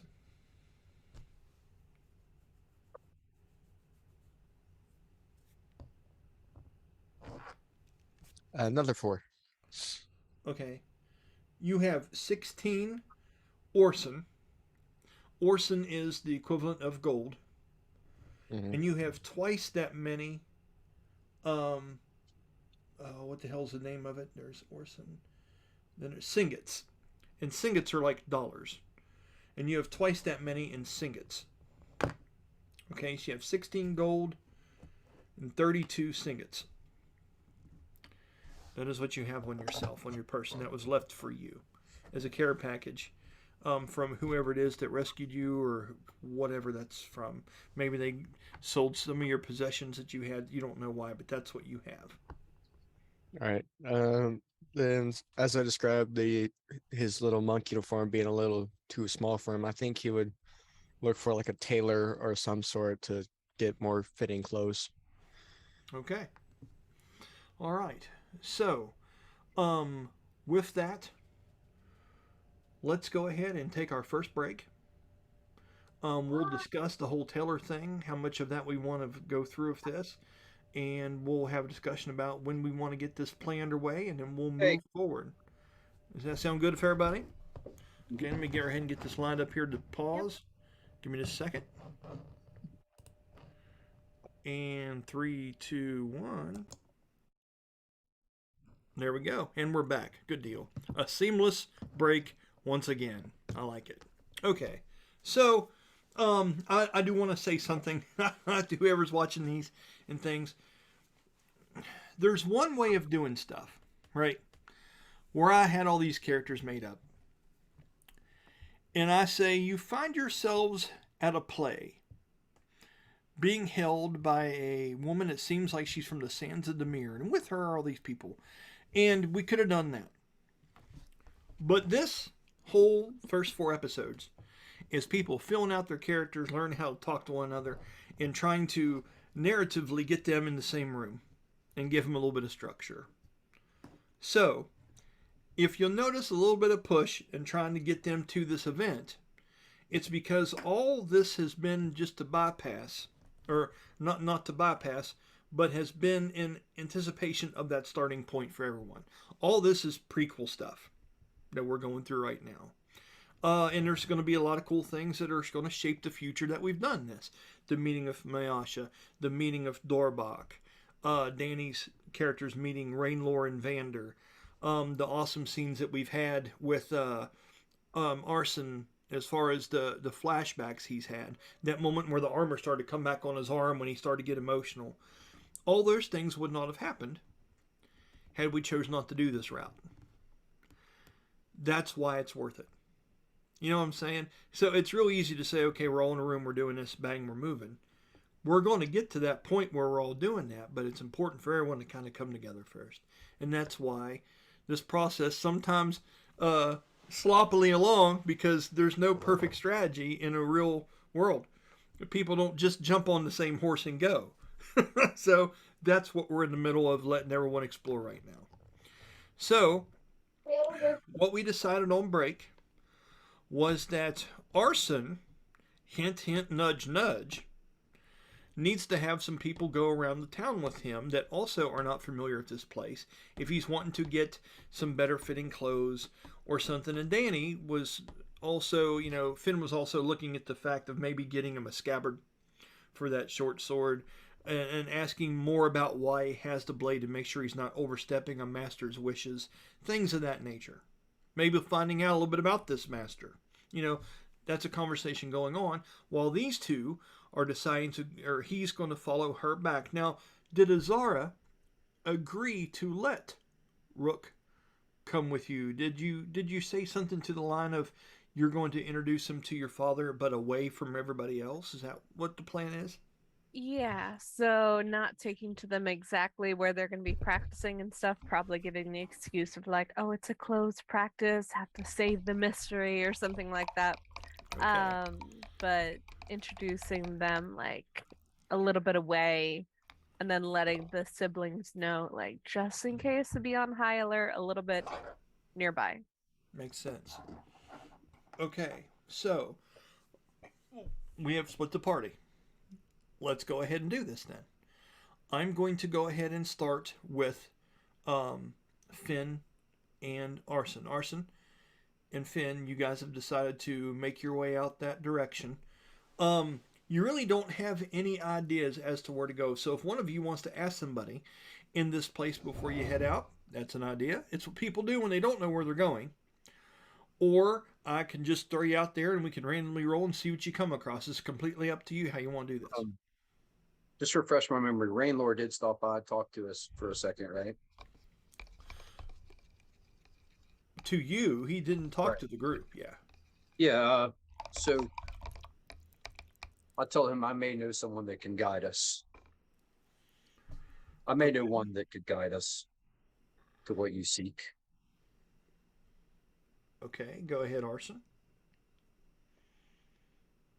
And I guess I'll follow you. Okay. So, Danny, you're wanting to go to Rainlore to see if he's still there, to see if he has an idea as to where he might be able to find some clothes and maybe a scabbard or something like that? Yeah. Okay. And you were headed to Vander's shop to do this? No, where he stopped in and was kind of like, hey, this is, why I sent you this place. Was that not him that stopped and talked at the table? No, was not. Why was I thinking it was him? I mean, Quill was there. Yeah. And Quill came up and talked to you guys, but I don't think anybody else came to the table, did they, guys? Yeah, I thought Quill had went away and then he was No, that was the bard. That was the guy that was the bartender. Okay. You just had because he kind of had some of Rainlord's mannerisms there A when he little was like bit. the thumbs up and stuff. Maybe that's what got me. No, Rainlord's not that as dudeish as this guy is. Rainlord's a Yeah. little darker, but that was the same bartender that the Mitch Hedberg looking guy, the I cool got it kid. now. So yeah. Well, in that case, I'll just approach that guy. Okay. As you do, people are kind of getting into their comfortable places. More drinks are coming out. Things are starting to get lively, and you see Az'ara and the tall, dark, and mysterious figure leave to go to a practice. Is pretty much what you overheard them talking about. They're going to prepare for tonight's shindig. So, as you look around, he has moved back behind the bar, but he's only coming out every once in a while because he had to help cook.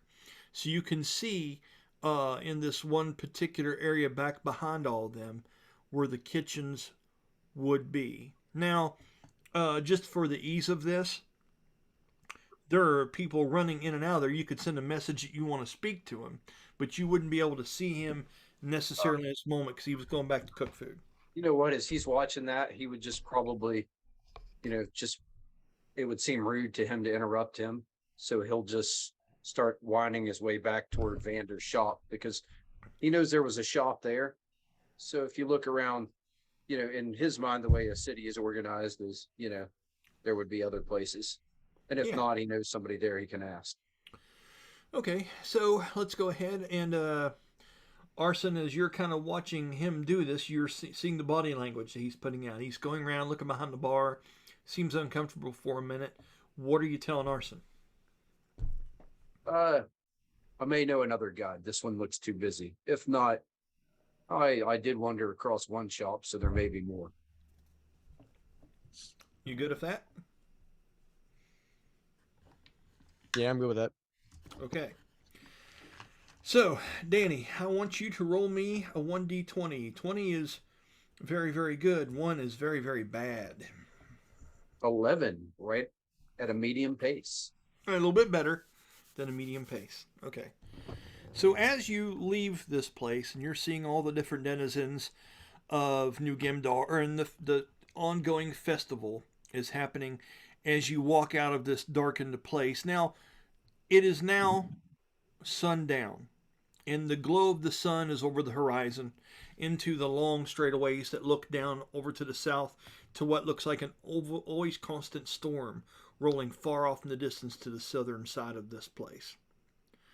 You know where your home is from here, and you look to the north west when you step outside and you smell the air and you know the night is coming soon. And this will have been one of the first nights that you've stayed here, and you're curious about the practices and how many of your kind there may be. You know what I mean? As you look around with that roll, I want you to roll me a perception. Well, no. Yeah, roll me a perception check. Perception. 12. Okay. With a 12, it would dawn on you that if there are other Dra-kin here, and don't really know that you've seen any other ones, but of all the people that are wearing all this different garb, they've had to have got it from somewhere. And if you can't see the exact same shop, maybe it'd be worth asking somebody. Now, with a 12, as you look around, you don't right out see another. Hold on. Yeah! Whew! Had a cold, had to sneeze. Bless you. Thank you very much. You don't right out see another Dra-kin. But you do see people that are wearing things that would be somewhat Dra-kin in their stylings. Okay? You see people that are wearing things that look ornate to a degree. They have the appearance of garbs that are using leather flaps and different things to look like scales to go across like grand coats and things of that nature that you could imagine a dragonborn, or not a dragonborn, but a Dra-kin wearing. Okay? So Um, with your rolls, you can pick out someone that is wearing this said garment if you would like to, and ask them where they got it, or we can explore another option. What would you like to do? He's going to go for it. He's going to ask someone. Okay, so what you do is you are walking back towards Vander's, and you come across, and it always seems to be a place where a lot of people gather, are these large, elaborate fountains that are in the middle of the cobblestone roads. When I say cobblestone, there are filled-in places of the main tourist-like roads that line these streets. These streets are wide enough where carriages can go up one side, carriages can come down the other, and then there's a walkway in the middle that's about the width of another lane that have these large fountains that have depictions of heroes that are always running water, even in this late time of year. Like a lot of times in the wintertime, people are coming out here and they're making sure to break the ice off the top of them in the colder months. But there's always something going on around these. These are people where places they gather, people sit and rest. There's always something going on. And on this one particular fountain, and I'm talking to all of you, but especially Danny and Colby here, okay? You see a large, like ogre-kin like character that is set up about 3 or 4 bottles of wine and are sitting up along the edge of this one particular fountain. And he seems to be having some intricate conversation with a young female, and his hands are very big and his fingers are very thick. And he is wearing almost what looks like to be groundskeeper's clothes, right? And what he has on is large, big, and it has like leather faked scales and a large satchel on the side that holds empty bottles of wine and things of that nature. And when you guys are walking up, it's strange to you, Arsin, for such a large, hulking individual of some kind of ogre kin descent. He's extraordinarily well spoken, almost with like some kind of higher educated like speech, and he's talking about brewing wine, and he's talking about the perfect conditions to do so. And he is explaining this to another a young woman that is sitting on the fountain, and she is actually quite impressive herself. She has long dark hair, and she would appear to look Hispanic in nature. She would have like a tanned kind of skin with kind of like an olive glow to it, very big, pretty brown eyes. And she is dressed up almost like a tavern maid slash swashbuckler type chick.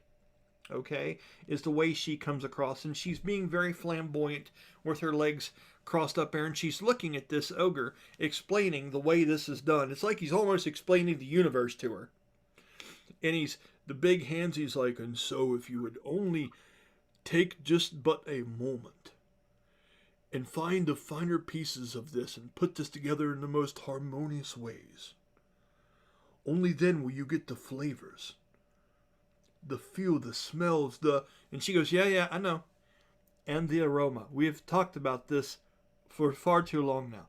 And I don't grow, dear love, it's not you that I'm growing tired of. It is this whole thing. Can we not just drink the shit? Can we not just maybe have a little? He goes, we can. But first, I need to know that you're understanding how grandiose the situation. She goes, yes, grandiose, for Christ's sake. Can we not just have the wine? He gets out and he's starting to pour some, what looks like shots to him, but they're actually half glasses for her. And he's pouring this stuff, and he's giving a long pour, and he's kind of doing his eyebrow a certain way. And as you walk up, Finn, what are you saying? He stops in mid-pour, and he looks over at you. And she gives you a look for a minute, and she goes, oh, that's all we need is another scholar. And she stops and she's looking at you. What are you saying, Finn? So when she says that, that bottle of wine that he's had since it was handed to him, he looks over at it and says, actually, I was wondering where one might find clothing of the large sort, maybe where you shop, sir. The girl spits out her drink in laughter. Okay? The girl sitting there with her legs crossed goes, like, and does a spit take. She goes, my God, did you just call him large? Is that what just happened? Did you hear that? Did you hear that? And she goes over and she grabs him by the shirt. And she's about half drunk, and you're sensing this. And she goes, this elf, which obviously doesn't have to work out because he's naturally thin, as all of them, 7 of them are. They always think they look away. Anyway, the point being, he just wants to know where he can get large clothing. And she just crosses her arms and looks at him. And then as she says that, he's like this. Right? And he goes, I point to this guy. I am the person who needs that large clothing. Okay. As he looks down at you and he says, I can't help but appreciate the fact that you've noticed my fine clothes. And you hear the girl go like that, and he looks at her and he waves a big fat finger. And he goes, and yes, it is true, you cannot just find these kind of garments anywhere throughout the city. He looks at him for a long moment, and he kind of sizes you up. And he reaches back into his back pocket for a minute, and he pulls out a tape. A cloth tape. And he walks around you, Arsin, he goes, if you could, hold your arms up for me. Do you have another glass? And he's holding his bottle. He looks over, he says, well, Roselia, do we have another glass, or are you going to drink out of all of them? And the woman kind of looks at him, have another glass? And kind of mocks him. And she reaches back and, she reaches down. I'm going to say there was a couple more sitting on the actual side of the fountain. And she reaches over. She goes, you may need a drink. This could take a while. He's not, the large clothes aren't built for speed, if you know what I'm saying. He pours. And she hands you a glass. She goes, Roselia. She goes, and if you like what's in this, she goes, come over to the drunken mug. She goes, and you can find more of that there. I am Finthair, and they call me Finn. He pours, as she hands him the glass, he hands her the bottle that he has from back at Quill's place. She looks at and she raises her eyebrow, with a very ornery way. It's kind of mean, like not trying to be overly flirtatious, but in a very eccentric way. She cocks her eyebrow up and she goes, so you're saying you can smell mine and I can smell yours. Is that what we're saying here? I just drink the wine. No one gets a joke. And she takes it and she takes the cork off and she's smelling yours and she kind of makes this kind of bitter face and she laughs and she goes, I'm just fucking around. She goes, this, I'm sure, for a Lunesti, I take it, I'm sure this will be plenty good enough. And she pours herself a little bit of yours in her drink. And then she gives you a bit of hers, and she pours that in the glass that she hands over to you. She goes, but, you need to tell me what you think of that. And she hands it across. She goes, and what is it with you elves and not wanting to say your full names all the time? What is it?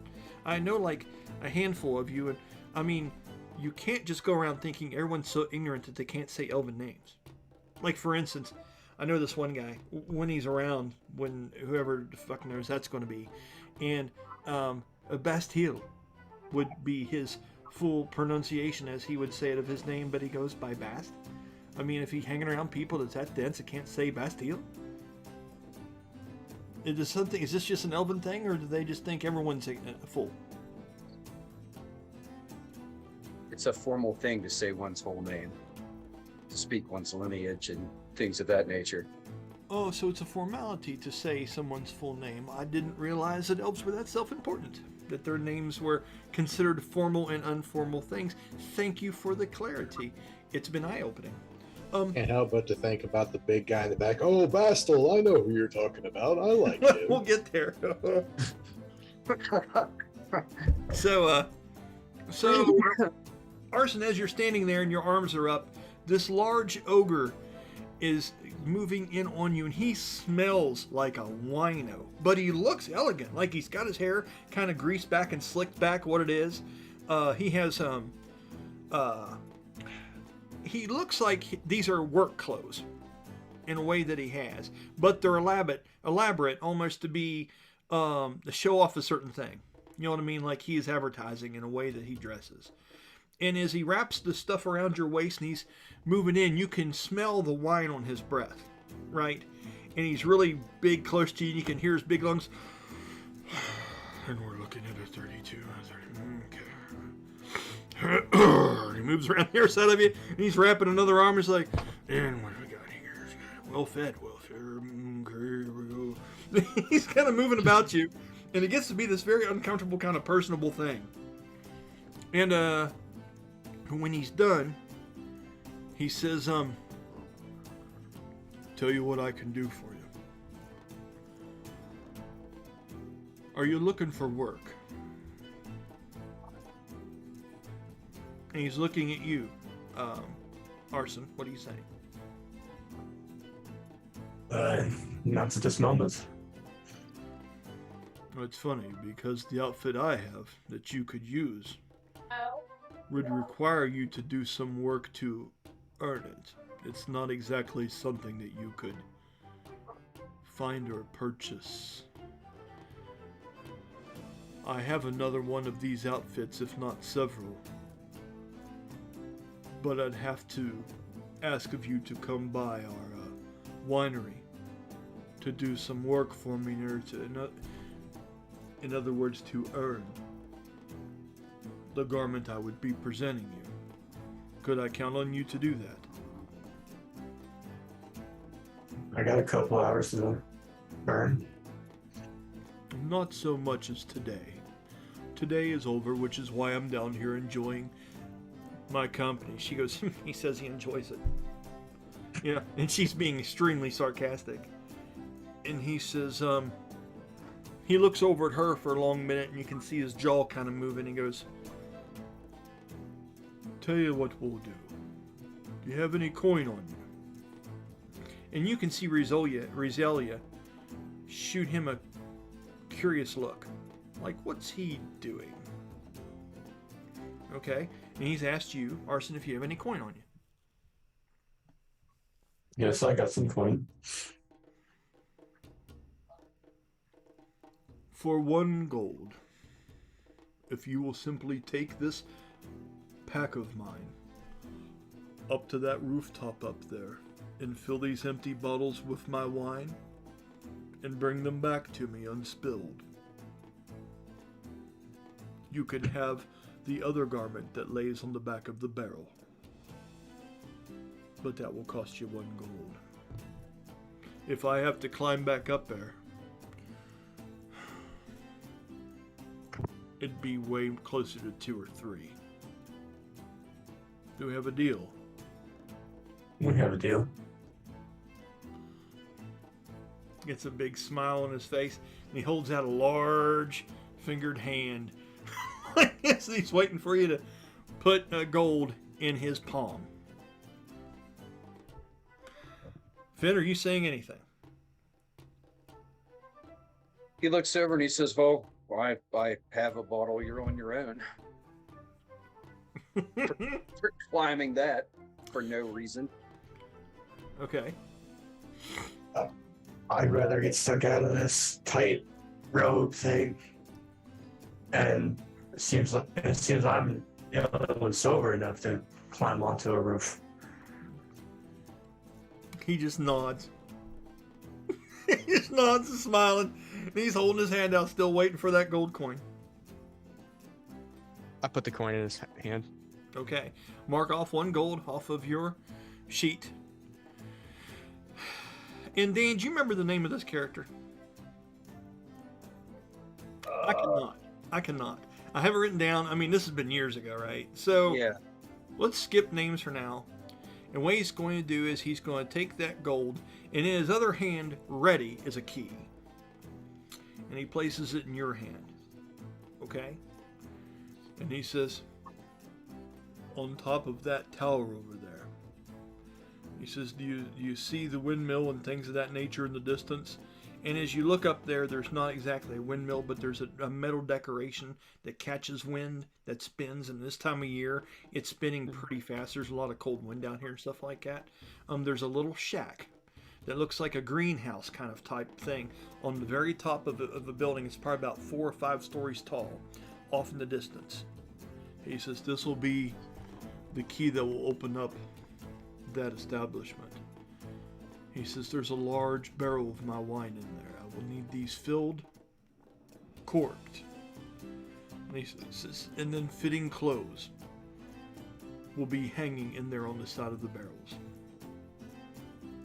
So Ryan, he's one that needed renamed because it was Brahmis. It was IS, but we were going to change it because it was so close to Brahmis. We talked about it. Because we created Brahmis way later. Okay. We'll work on it then. Okay. So, with that, do you accept this? And you've already given the gold, so you know where you need to head, right? Mm-hmm. Okay. So, with that, Finn, are you going with him, or are you staying here and drinking with these two until he gets back? And we can see where he's climbing from here, right? Yeah. Oh, yeah, I'm standing there watching this. Okay. So. Wrong elf for that stuff. Yeah, right, I know. So, let's go ahead and pause on that for just a minute. We're going to move over to these two, okay? And we're going to say, now you're getting ready to do your yodeling and getting up the hills, okay? So let's move to these two. So, Rook and Az'ara. It's a long, kind of quiet walk on the way back. You sense, Rook, that you have created a bit of concern in Az'ara by the way this is going down, and you keep on running over in your mind the deal that you made with Circ, okay, about the way he needed this presented, why he couldn't do it himself, all these different things, and you're running over it over in your head.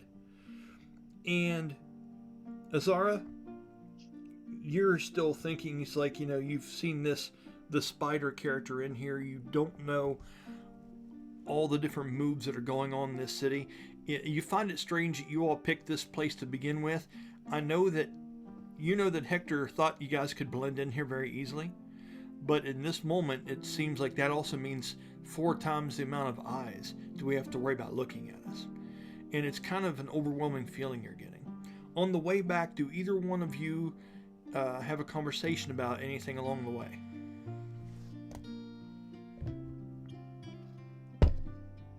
She seems to be leading you, Rook, down to the lower level of the city, and you know that there are, you've seen them when you were coming on the airships, there are these large field-like areas to the side, and there's an old district of the city, and then there's the current one, and this old district seems to be either part of something that was established before the city was built, or it's a very early part of the city. It's kind of been forgotten as new theaters and things have been built beyond them. There's these large courtyards of caravans that were parked there when you came in on your airship. There's also different kinds of parade floats and things that were made on these things. These parade floats look like dragons that are made out of different reeds and big elaborate art craft things where they have parades in the streets sometimes for the celebrations. And all that stuff seems to be staged in these large grass-like courtyards that wrap around the lower bottom of the large mountainous city. And that seems to be where she's taking you to. Zara.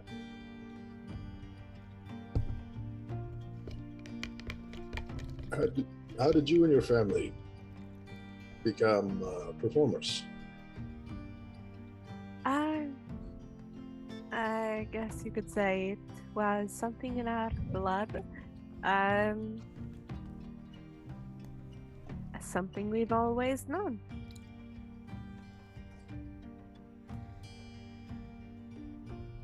She's not going to elaborate further on that one. Yes. Jeremy, roll a insight check for me. But bear in mind, I went ahead and rolled a charisma, and I got a 12. Okay. So if you're trying to figure out how well any of this is coming across, it's the 12. Okay.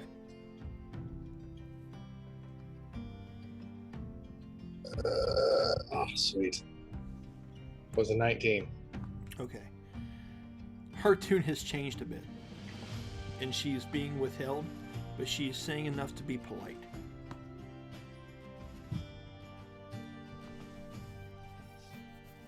Have you found any hardship in living a traveling life? I would say so, yes. It is hard not to have a home, but you eventually adapt to have your home with you. So. I suppose that's one way to put it. Az'ara, roll me a 1d20. 1 is terrible, 20 is great.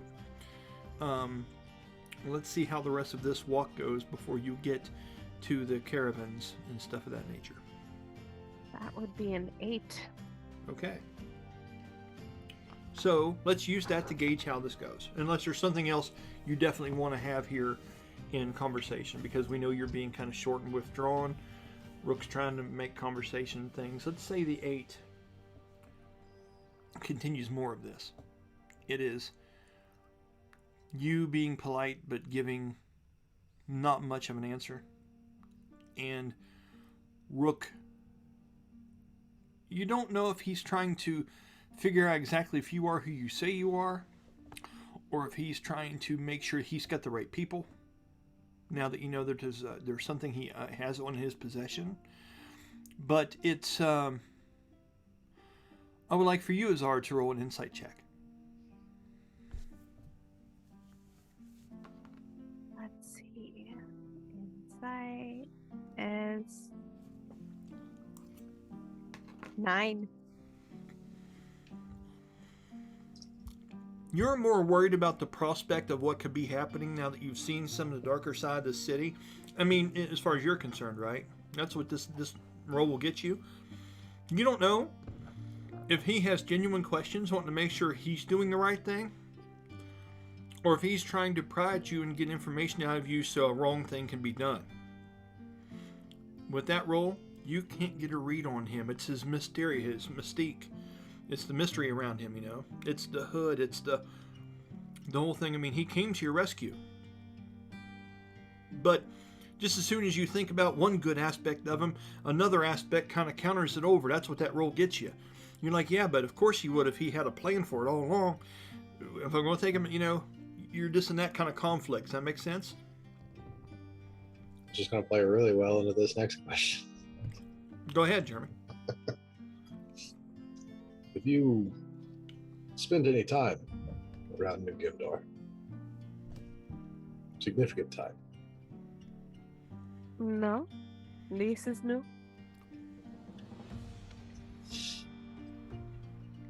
seems like anybody I've become acquainted with seems to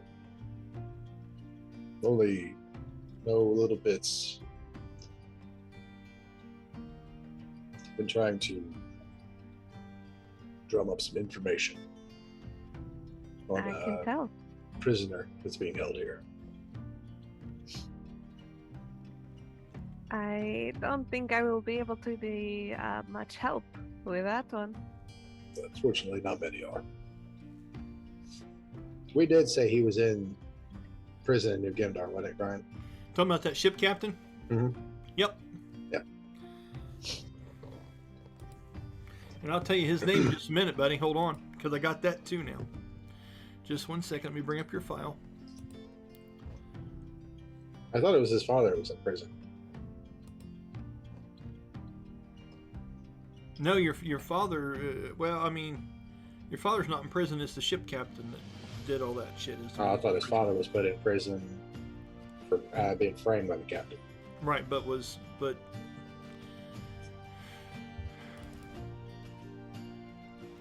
Well, you know your father's name, but here's the ship captain's name this second. It is. Could have come up with this yesterday. It's kind of complicated. So the ship that your father was on was the ship captain was named Captain Gandrick Windbrow. He's a dwarven ship captain. Evil little bastard. We've talked about him before, but his name is Captain Ghandrok. Gandrick. And Windbrow was his last name. He is a dwarven owner of the notorious ship the Leviathan. The Leviathan is the ship name. Oh, looking for a man by the name of Gandrick Windbrow. Framed my father. And you would say my father was guilty. I don't believe it. Not for a moment. You would have no idea who that was.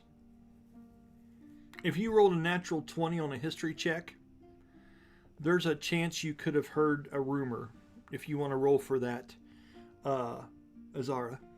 But other than that, you would have no idea. Yeah, I rolled. It was 11, so she's just like, Nope.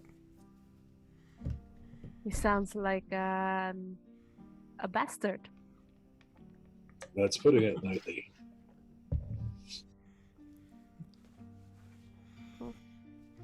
Okay. So with that, at least you're getting a sense of his intentions may not be all based on you, right? It sounds like, this is more the endearing thing you want to hear from this guy. He's saying things like someone framed his father. This is who he's looking for. That kind of helps lean things in a little bit more peace of mind. That's more the character you saw defending Miasha up there in the Skywell. You know what I mean? It's a little bit nice. I think probably maybe a little bit of tension kind of releases in her shoulders. Yeah, I get it. Okay, so as you get there, you see your father's caravan is gone, and the other one that usually comes with it that your brother and sister are in, which is tied to the back of that one typically, it is gone as well. It seems as if they have been moved in preparation for the performance. Now, as we discussed before, that a lot of times they'll keep those caravans close to where the performance is because they're getting stage props and they're grabbing things back and forth and they don't want to travel. And this is going to be a pretty elaborate thing, especially after the play that you've written up for them. Okay? So that the actual performance is going on in an old district of New Gemdar. In this ancient, it's almost like a Roman cathedral. Well, no, I'm sorry, I'm not thinking of it right. When you think of the old movies that talk about the old Romans, and there's all these circular bench seats and like a stone that kind of go down, and there's a stage down the center. A Colosseum? Kind of like that, but it's like a half shell shape. Okay, so it's like the letter C, and the bleachers all kind of come up. There's no roof over it. It's out underneath the sky. But it's amphitheater? Kind of like that, yeah, kind of like that. Okay. That's what this area looks like that they're going to be performing on. Okay. As your eyes search, do me a perception or insight or investigation, whatever you want to do to find and see if you can see where the caravans have been moved to. You would know how to get to that place. You could possibly see it from here depending on how the crowds and how all the different parade floats and different things and So I have been rolling pretty average to terrible all night. I just rolled a natural 20. Fuck yeah, you did. Nicely done. Nicely done. So that's all of my luck for the evening. Down the drain. Well, the evening's almost over, so it's all good. So that's fine. It's a good time to use it. So as you roll a 20, you're able to peer into the distance. Sneeze coming. Are we going to do it or not? What we do? Nope. It passed. Okay. Whew. Man, cutting grass and sneezing all day sucks. No amount of beer will make that okay. So, you're able to part through the chaos and all the different things that are going on. It's almost like, have you ever been to a parade where everybody parks in preparation for everything to get going? And all the fire trucks and all the parade floats and all the people trying to get the kids in order and all the different large shit trying to be organized. That's what this looks like all around the outside of this area where you guys did have your caravans. This is a bustling area. And as soon as you're able to look over in the distance and see, you can see the caravans. And they are right up close to where this, what did we say it was called? Amphitheater? This amphitheater is staged. You can see it right on the rim of it with a 20. I will say you even see Daphne and Damien handing each other out some props as they're walking them down. As they start down the steps of the amphitheater, they kind of disappear over the sides of it off in the distance. I'd say it's about 150, 200 yards away from you. What are you doing? I think she's probably I'm trying to think of that distance. Well, it's like a football field and a half to 2 football fields away. I think she may kind of inch a little bit closer with him, kind of bringing into the fray. But then once she kind of, maybe like a football field and a half, be like, okay, wait here. And then she kind of ducks off and kind of disappears into the crowd to head in that direction. Okay. So, Rook, what are you doing? Excuse me. At this point, he's more or less used to her just kind of. So he's just gonna kind of wait, kind of look around at the surroundings, kind of do his usual. If he's left alone in a place, he's kind of looking, say, okay, something goes down. I can go here, I can go here, I can go here. Doing an overall look. And are you looking for suspicious behavior in people, or are you looking around and just kind of, are you Jason Bourne in this place? Is that what you're doing? Yeah, he's always looking for suspicion in people. Well, just roll a perception check in for me, and I'll tell you if you happen to see anything. I got different DCs in mind.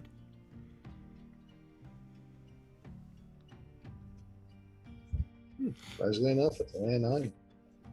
What is it? A 9. Oh, okay. You see so many potential things that could sway both ways. You couldn't catalog it. It is a lot going on. If there were people that were dastardly, like people that you've met, there would be opportunity over the place. But you also do see the strong presence of the guards of New Gemdar, dressed in their black and gold with the gold emblems. You're not sure if it's a hawk or a falcon, but that seems to be the logo for the patrolman here in New Gemdar, is this look of some great bird of black and gold.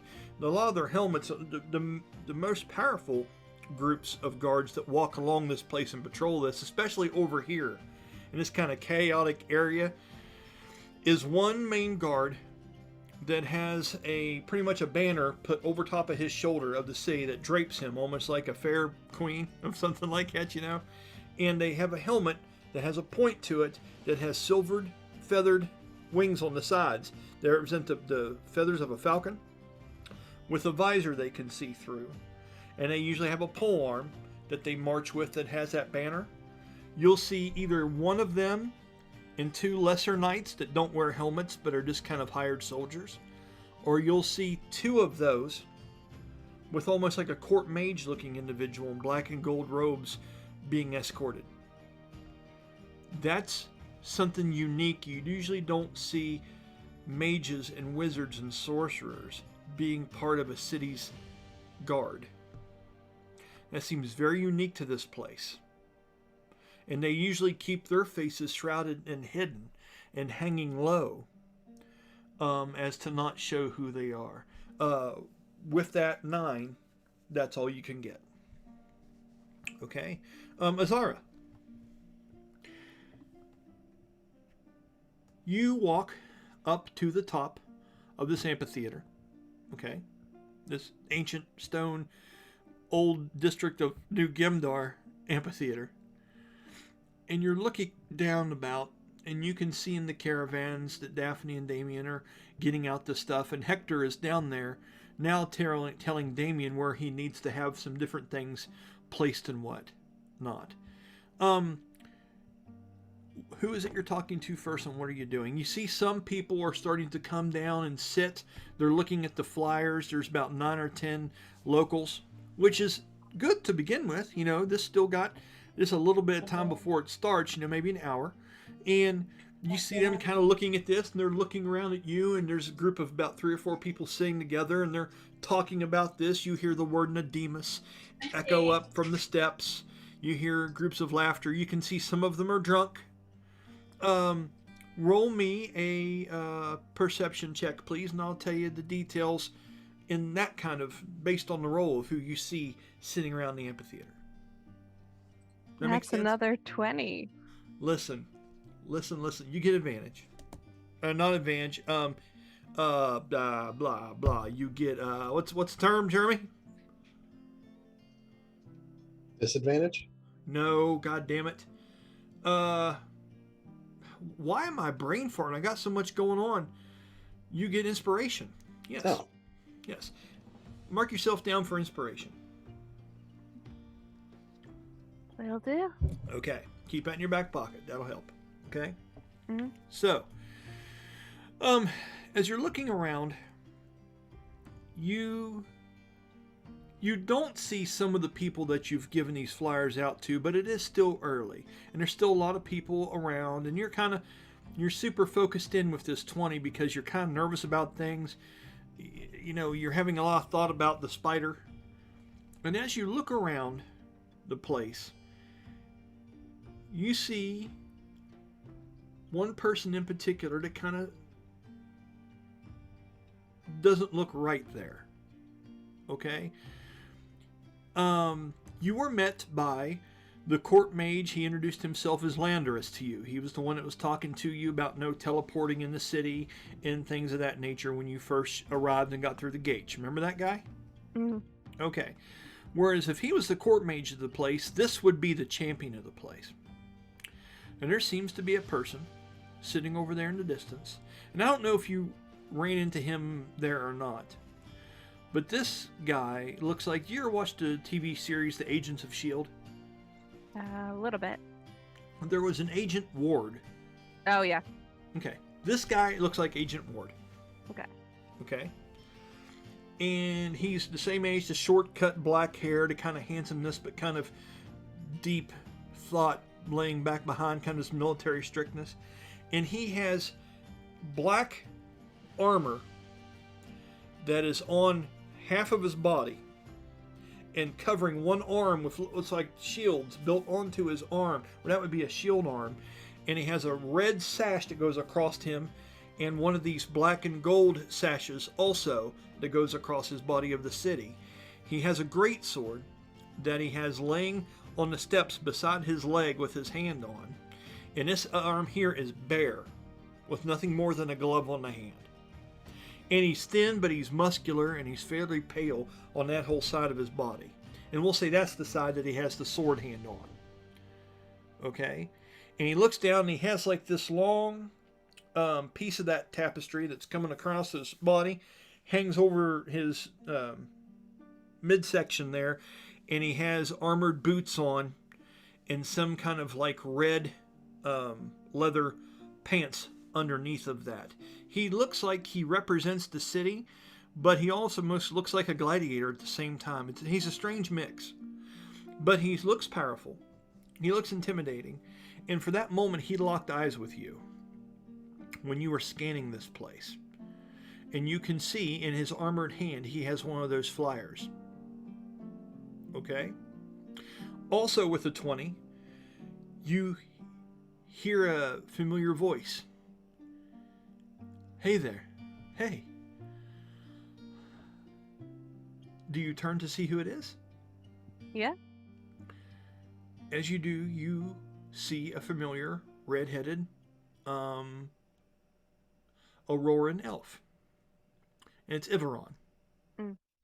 And it seems like he's off duty, and he's kind of running his fingers through his hair, and he's pulling that braid a little bit tighter in the back and stuff like that, and he cracks his neck a little bit, and he's looking out, and he's got the work apron off, and he's got like a blouse kind of white shirt that's tied up, and he has his leather work pants on and his high leather boots still, but he's cleaned up. This obviously isn't what he's been wearing crafting all day. When he comes close, you can smell like elven oils and like cedar wood on him, where he's been crafting of that kind of stuff. His fingernails are short and back where he's done a lot of hard work of his hands, little scratches and stuff, and he's just trying to straighten himself up. So he says, "Hi, I came a little bit early. I wasn't sure what how soon it'd be or how packed it would be." And he looks awkwardly for a minute, and he looks at you, and he goes, "But I'm sure there's going to be a lot more people show up." He goes, "You ready?" I definitely think so, but I'm very happy to see you here. He goes, "Thanks." He goes, "It's, I know it's a hard place to start out and things like that, but, I'm sure it's all going to work out just fine. I mean, if something like what you've got planned to do doesn't work out here, what would? You know?" He says, "I think actually my father and maybe one of my brothers may be coming after a while. I'm going to go ahead and get a seat. What do you suggest? Something down close or something further up?" I think if you are down close, you will be right in the action. He smiles and goes, that'd be great." He says, and good luck." He awkwardly goes to hold out to shake your hand, and he kind of looks like, "Is that what I want to do? Is that what I'm doing? Okay." And he kind of holds out his hand awkwardly to like shake your hand and wish you good luck. What do you do? I think she shakes his hand too, but I'm trying to remember did she have ribbons in, did we establish she had ribbons? Yes. Yeah. So she may kind of like sneak out a ribbon and tie one around his wrist. As you do, he says, "Oh, and I brought something for good luck. For you too." Oh. And he looks over and he makes a sound. He's like, "Hey, come on." And as you see that, something appears down on the, it comes out, it pokes his head out of the satchel he has on his side. Okay? And it's the, what the hell did we call it? Oh my gosh, what was the name of that little creature, guys? I got it right here, hold on. It was on the Facebook thing. It was like the Fey sneaker. What was it called? I think that was it, yeah. It looked like that little gray and black, like fox creature, and it can turn to stone and things of that nature. Mm. So, it pokes its head up out of that satchel. Yeah, Fenrir Yin parenthesis face sneaker. Fenrin. Is it a Fenrin? Spell it for me. Feniryn.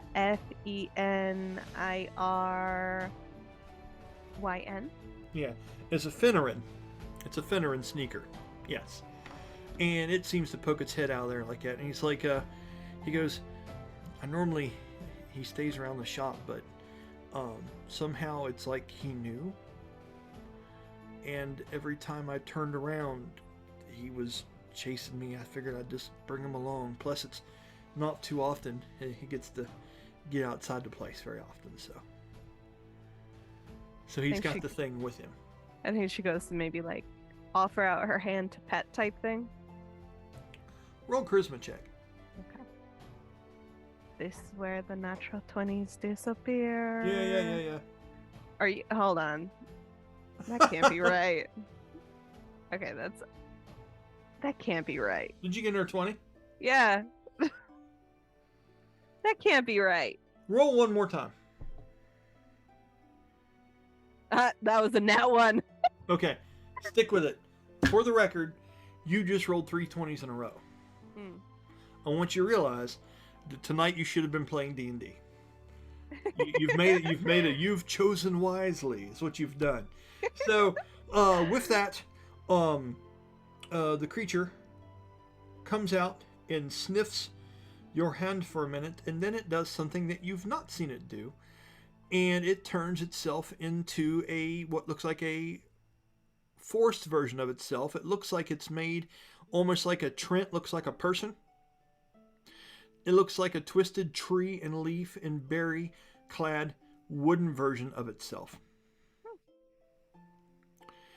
And he looks strangely at it. And it's still moving. It's still animated, but it looks like a Trent version of this little creature. And he says, he looks at you with like a grin, but a mysterious look. He goes, "That's not normal. Maybe this one's a little older than we thought." He goes, "Story goes that the older these things are and the more traveled they are, when they come in contact with different people, they can take on different forms."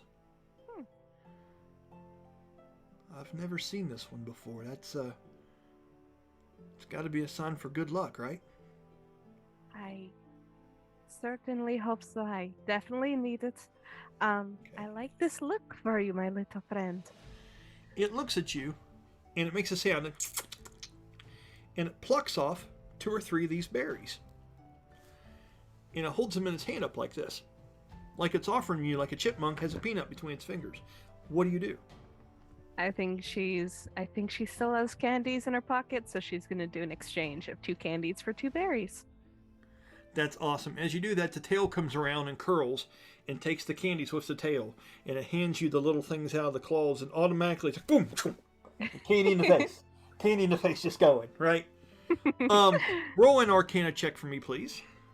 All right. 8 plus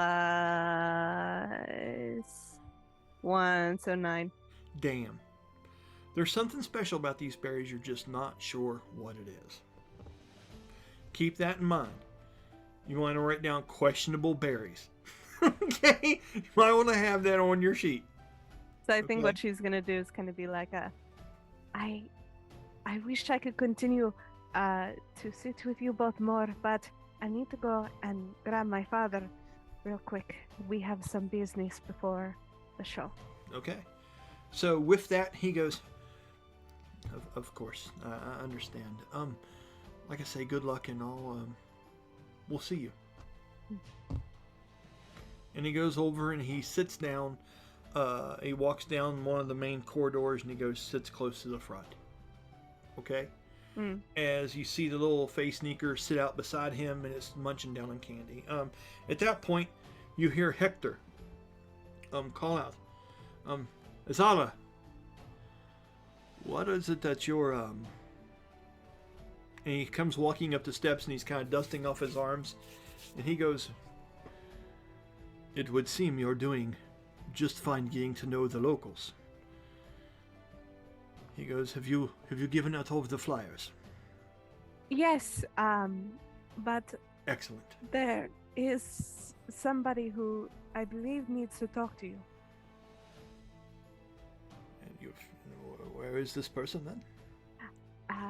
Given how strange it has been, they are a little bit further up. He looks at you and he goes, and he sniffs. And he smells the spice on you and stuff like that, and notices that, you've been drinking water. He goes, "For you to call somebody strange, I can only imagine what this must entail." He goes, "Tell me, of this. Is this the person you spoke of before when we spoke in the caravan?" Not the... Then I think she may make like a little almost like spider fang gesture with her hands. He looks uncomfortable and he goes, "No, of course it would not be him. But who is it? Who is this person?" You look concerned. Should we be concerned, Az'ara? He has a delivery for you. Well, I should be interested in this delivery, as I have ordered nothing from no one since I've came here. Do you know the nature of this delivery? No. Looks down. Says, Damien. He nods. Damien sits down some things. Daphne comes up and he says, Daphne, you and Az'ara continue with the preparations. Run over your lines. Tell her about the edits you wish to make and see if you can come to some kind of conclusion on this. Damien, come with me. We have a delivery. Damien looks for a long moment and looks down as Dan looks at his side and looks over to you and goes, well, it was nice while it lasted. He goes, be back in a few. And don't let her just have the edit just because she's being a brat. Make sure to tell her the way you feel about it. And Daphne pipes up and she goes, I'm not being a brat. All I am saying is, he goes, they have told me plenty. And they start to argue and stuff. And as they walk away, Before they walk away, please do. I think she also does a little subtle nudge and nod over towards the figure that's out of place, the Agent Ward looking guy to Hector.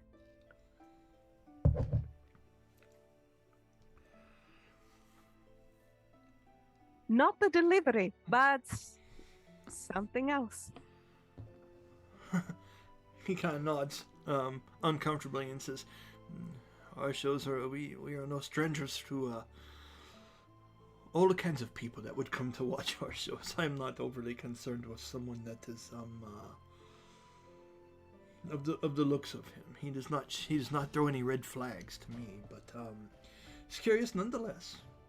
For the man with the delivery, very tall, and I think she kind of describes what Rook is wearing, so then Hector can find him. Okay.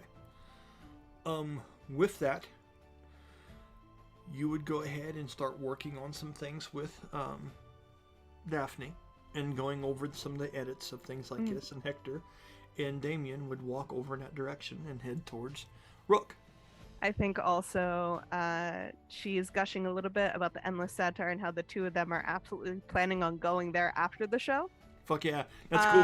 That's cool. Yeah, she's like, you're gonna love it. Like, it's gonna be great. And then also probably Daphne is bugging a little bit about the elven dude who just gave her berries. He keeps looking at you. Who is that? Yeah, I get it, man. So it's like little sister chatter kind of going on as the other two go away. That's cool. Jeremy, as you're standing there, it's been a long moment. And just when you're starting to get antsy, like you want to walk after her to see what's going on, if there's any kind of problem, you start thinking about maybe she's ran into that bugbear. Maybe this uncomfortable person that she was talking about has talked to her. You keep looking around. Just as soon as you get ready to pick your feet up and walk that direction and look ahead, you see two Damyre men walking towards you that fit the description of the rest of this family. You would see Hector and Damien.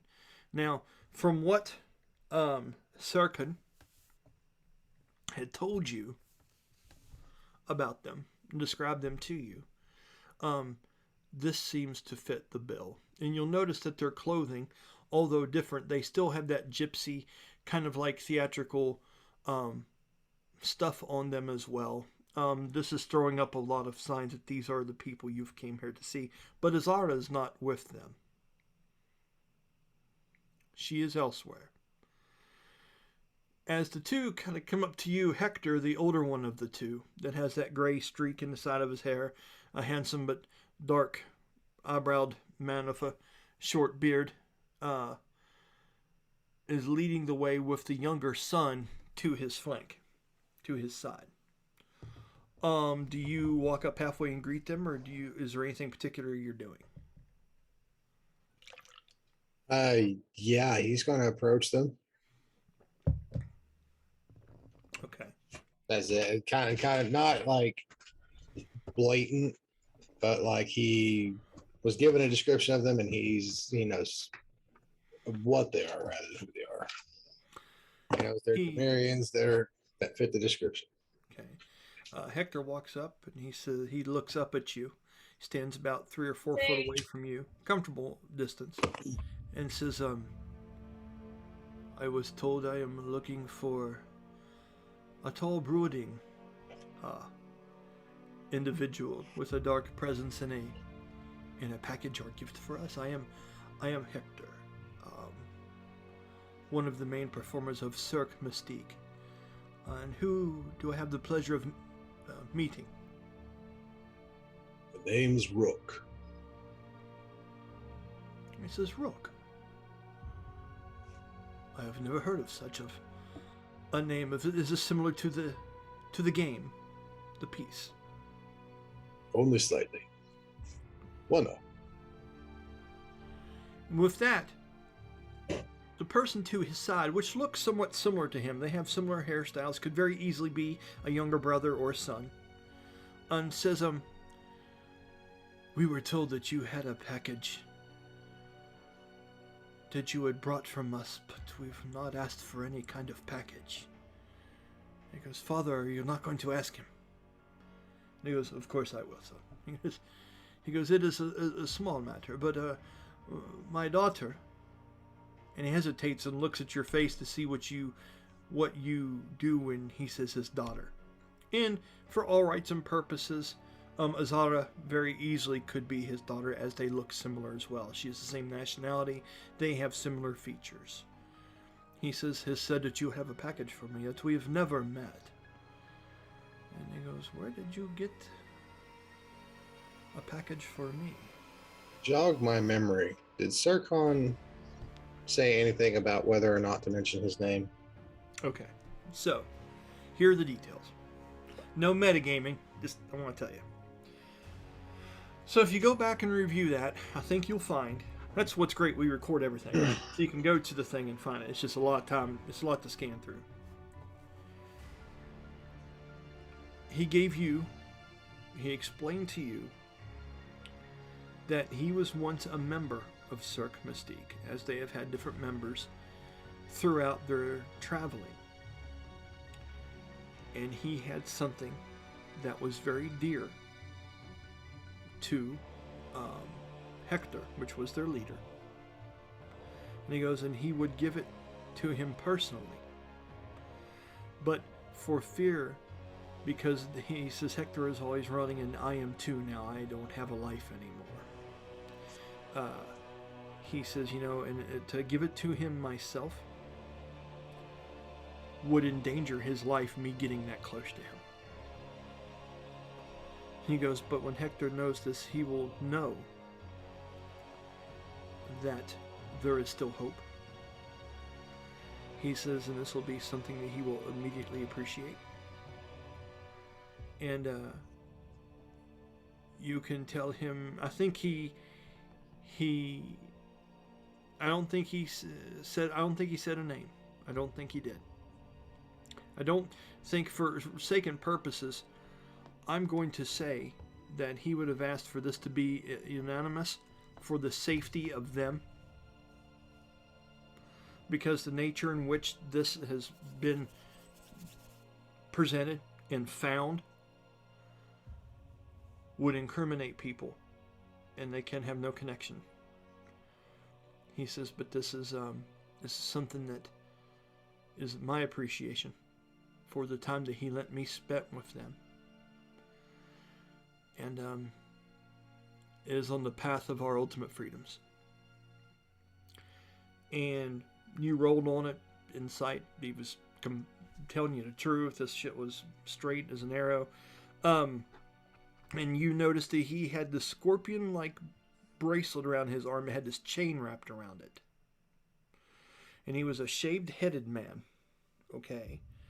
That was tall. And I've decided I want him to kind of look like the bad guy from the Mummy Returns. I want him to kind of look like that main bad guy that was in that movie. The ancient sorcerer. Okay. Just because that really fits with this. Okay. And that was the details. Okay. So Hector is looking at you now, waiting for this answer. And you have the package on you? Mhm. Okay. What are you saying to his request? As I was given the request to deliver, I don't make a habit of divulging details of whom it came from.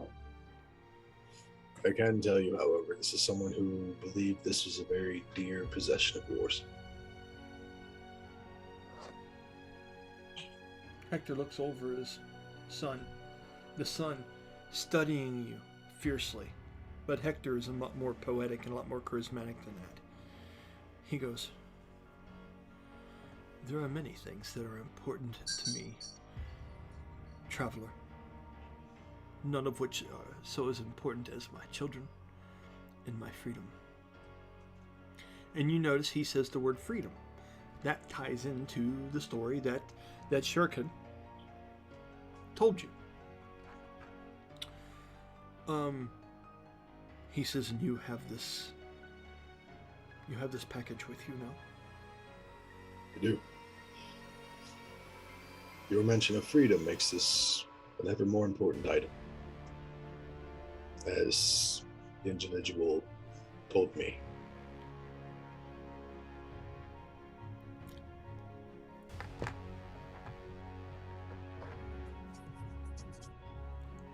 He goes, "I sense a mystery around you, a mysteriousness. Do you wish to give this to me now or in private?"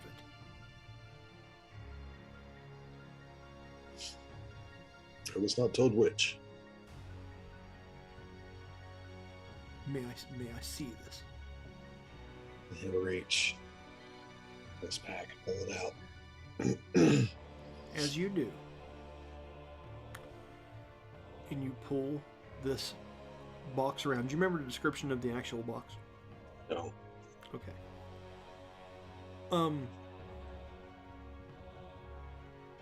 It is a small, barely rectangular chest, probably about 9 inches by 7 inches. And it is very finely crafted. It seems to have that Arabian kind of feel and theme to it. It has metal on the corners that is finely crafted. And it has what looks to be a lock mechanism on top of it. And upon closer examination, you would see the symbol of a scorpion, which matched what he had on his arm. And as its tail moved around to the side, you would also see the emblem of a spider that was interjoined with it. And those two things were curled around an actual locking mechanism. When you reveal that and hold that out,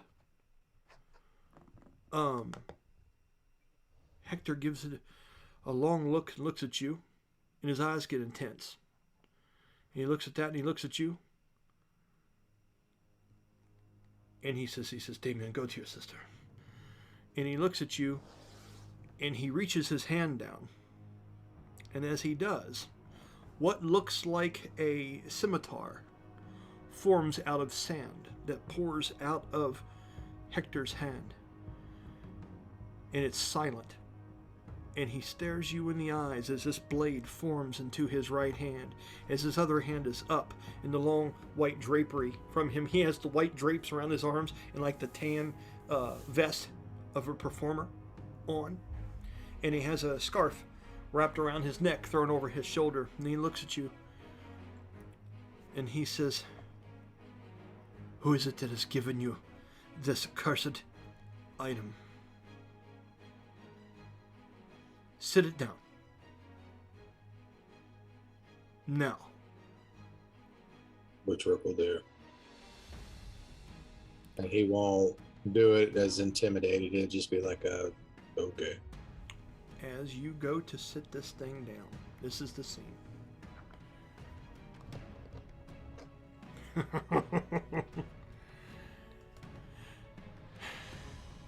As you go to sit it down, you hear things clicking and moving within the box the second you go to drop it lower. And as it does, it gives you pause for just a second. And as it does, you could hear a little bit of a gasp come out of Hector.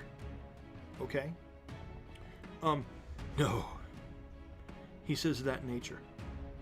Okay? As that happens, you see the metal scorpion and the spider move, curl, and interact as the box lid opens. Okay? But I've been able to take a moment whenever it looked like he was kind of taken aback what was in that to perhaps move between him and the box, just telling him to get back. Well, you still have a hold of the box. You weren't able to get all the way to the ground. So are you wanting to turn with it away from him? Or how do you want to do it? Or do you want to throw it down? Or I'd almost think like as he was taking it down, once I started doing that, he would drop it, and then he sees Hector reaction to it, so he's instantly like, okay, this isn't good. Okay. So as you drop it, and it hits and it moves around on its side, you see his eyes, and it's almost like that moment in the Twilight Zone movies where the camera zooms in on the eyes and the background's doing all the weird shit, you know what I mean? And you see him get this look in his eyes, and the sand just drops out of his hand as if he's in shock. Okay? And as it does, the corner opens up ever so much. I need you to roll me a... Yeah, it'd be perception, Rook.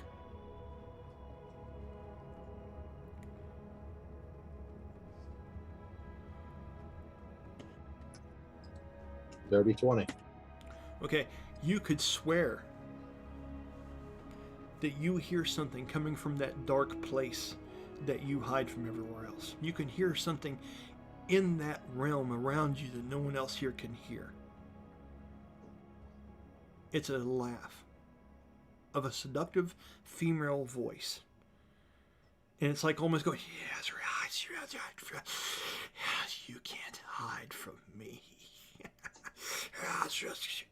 And you can hear that in your ears. Okay? And as that box hits the ground, sand starts to seep out of the box. It starts to pour onto the ground. Just like if you knocked over a cup of sand or like an hourglass, it seems very, very slow. And as you look at that for just a second, all of a sudden a swarm of spiders erupts out of the opened corner of that box. And we're going to stop for there tonight. And we're going to take up with it next Sunday. Okay? So keep in mind when we come back to this, dexterity saving throw for you. Okay? Keep that in mind. That's the first thing we're going to do when we start next time. Okay? But yeah, as soon as you drop that and that corner was open, that sand was coming out and you hear these whispers on the wind, and then the spiders. I mean, unnaturally just start fucking flooding out of this thing. Okay? I'd say at that point, if he hadn't backed up willingly, Rook would have been a whole lot of back up, and he would have probably pushed him. Okay. Okay. So, like I say, yeah, with that, I want to go ahead and end it there. And then we'll see what happens as we move forward with this. So is everyone okay with that? No, I could definitely go a little further. I know, it's what I'm saying. I mean, it's 10 o'clock, guys, and we started at 6:30. So I don't want to wear it out, and I have it ready, but there's a lot to move forward into on this. So that's going to start the next episode easy. I mean, I could try to climb that roof up real quick. Okay, so we're saying we don't want to end. Is that what we're saying? Okay. So, here's the votes. Who wants to move forward for another half hour? That's all I've got, though. We'll move forward for another half hour. Is everyone on board with that, or you guys want to call it right there? We can move forward a half hour. Colby? Yes? Yeah. Okay, Bella? Yes or no? I'll push for it, yeah. Are you sure? Yeah. Okay, all right. So, All right. But I've got to freeze at that moment. I'm going to give Colby his roof thing real quick. That's fine. Huh? So that's fine. We'll need to get through that so I can kind of fast forward to getting him over there. Yeah. There's that. There's definitely that. Okay. So, I need you, Arsin, you can see the shack up on top of the roof. It's almost like this little greenhouse, almost like winery brewery little thing up on top of this roof. And you see it, this is a fine restaurant underneath of it. And this thing is, like I say, about 5 stories up or so. And there are all manner of different kind of ladders and balconies and things to get from here to there. You know what I mean? But you'll realize that he said that this establishment was closed. And as you've give him the gold and he's handed you the key, he sits back with folded arms. Just kind of watches you. Okay? And you also notice that the door and the sign is closing the door and it is locked solid. You're going to have to get up to the top by climbing and scaling things from the outside. You're going to have to go freaking Assassin's Creed on this thing. Okay. Hey, that's fine by me. That's my favorite game. Well, I hope it's Arsin's favorite game. Because sometimes the things we want to do and what our characters can do are different. But I hope the best for you, sir. So, with that, Danny's sitting back, and Finn is having drinks with this sarcastic, Latin swashbuckler-looking thing, person, trading wines and making fun of elven names and shit, and just having a ball, and you're getting ready to go play Assassin's Creed. So here's the thing. First, I want you to go ahead and roll me. You've perceived the buildings there. Give me an investigation check to plan your route. That's the first roll. I want to see if you're doing the smart thing or the fucking dumb thing. And this investigation is going to tell me the truth. What'd you get? Come on, tell me. Nat 20. Did you know shit? Why? Oh, the horrible 20s. Oh, natural 20. So listen. With a natural 20, there's an escalator on the side now. I mean shit. So, as you're looking around this, instinctually, there's no straight way. But you can see several of the different balconies. And this being a place that looks like it's a winery of some kind. You can see places, and mind you can see dead flowers that are hanging out of pots where the frost has killed things off in winter long ago. But you can see different kind of some evergreen kind of plants that seem to be hanging down over the side, which is a rarity. You can see different balconies. You can see windows that you could probably get into. You see a decent route to getting to the top. And the top one, the very top balconies that sits out in between this building and the next, or overhangs one of the alleyways between these businesses. Okay? You can see there's ladders going from that top balcony to the top. So if you can get to that balcony, about the 4th floor up, you're going to have it made. Okay? Getting up there, you see the windows, you see some of the plants and stuff. You know that you're not overly hefty. I mean, you're a Dra-kin, right? But it's not like you got a big beer gut and shoulders as wide as a fortress. You're strong and athletic. Okay? Mm-hmm. So now I'm going to throw some obstacles at you. Some good ones because you rolled really good and saw things, and you're going to tell me if you're going to do strength athletics or acrobatics and dexterity on different stages, depending on what's going on. Or if you want to try for something else that's clever, like you want to do some like mousetrap like shit, where you knock one thing over that bridges gaps and shit, you make it up and we'll do it. With a 20, I'll let you get creative. So the first trick is scaling up the side of the building and getting to the first interior window that's like concave. It's concave, means it's like into the item. Recessed window. Recessed window. So you would have to scale the side where there's a drain, where there's a tile drain, and you're going to have to get over to the first recessed window. Now, is that you want to use strength to keep your fingers into that and go over and hold on to it, or do you want to use acrobatics and try to finesse your way up? I go acrobatics. Okay. I've got the DC right here, and I want you to go ahead and roll and tell me what you get.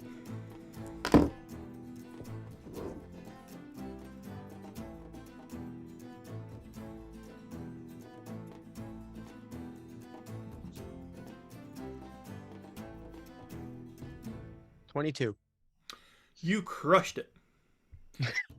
If this goes this well the whole way up, dude, you're crushing it right now. And Finn, he goes over there, and with these kind of tight clothes, he kind of stretches his leg a little bit and starts looking at this shit. And he jumps up, grabs onto that fucking side, that drain, climbs it up 3 or 4 grabs, reaches over once, grabs it. I mean, you're watching Ninja Warrior on the side of this winery, and he gets his fingers into that shit, pulls himself up, and he is a hold of the bottom of that ledge of that recessed window right now, and he's swinging his body, getting ready to get to the first balcony. Okay? If you say anything at any point, let me know, okay? If you're going to be the crowd or whatever, that's awesome. Go ahead. Now you need to flip yourself onto the second balcony. Go ahead and roll. Which one? Strength or Dex? Dex. Go ahead. And I'll give you advantage on this roll because of how well you got yourself positioned on the last one.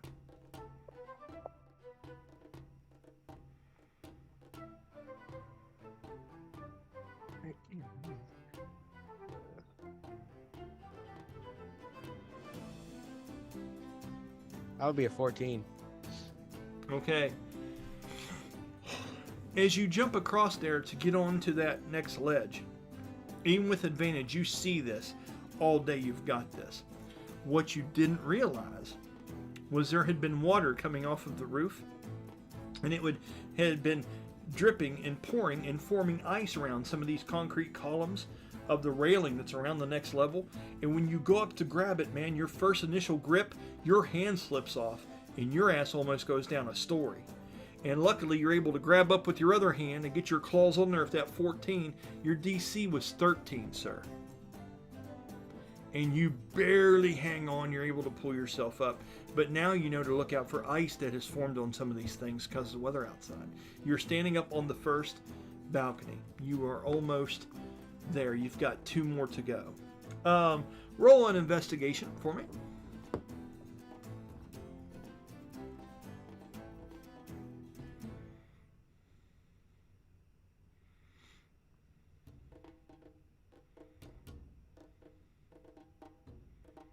$13.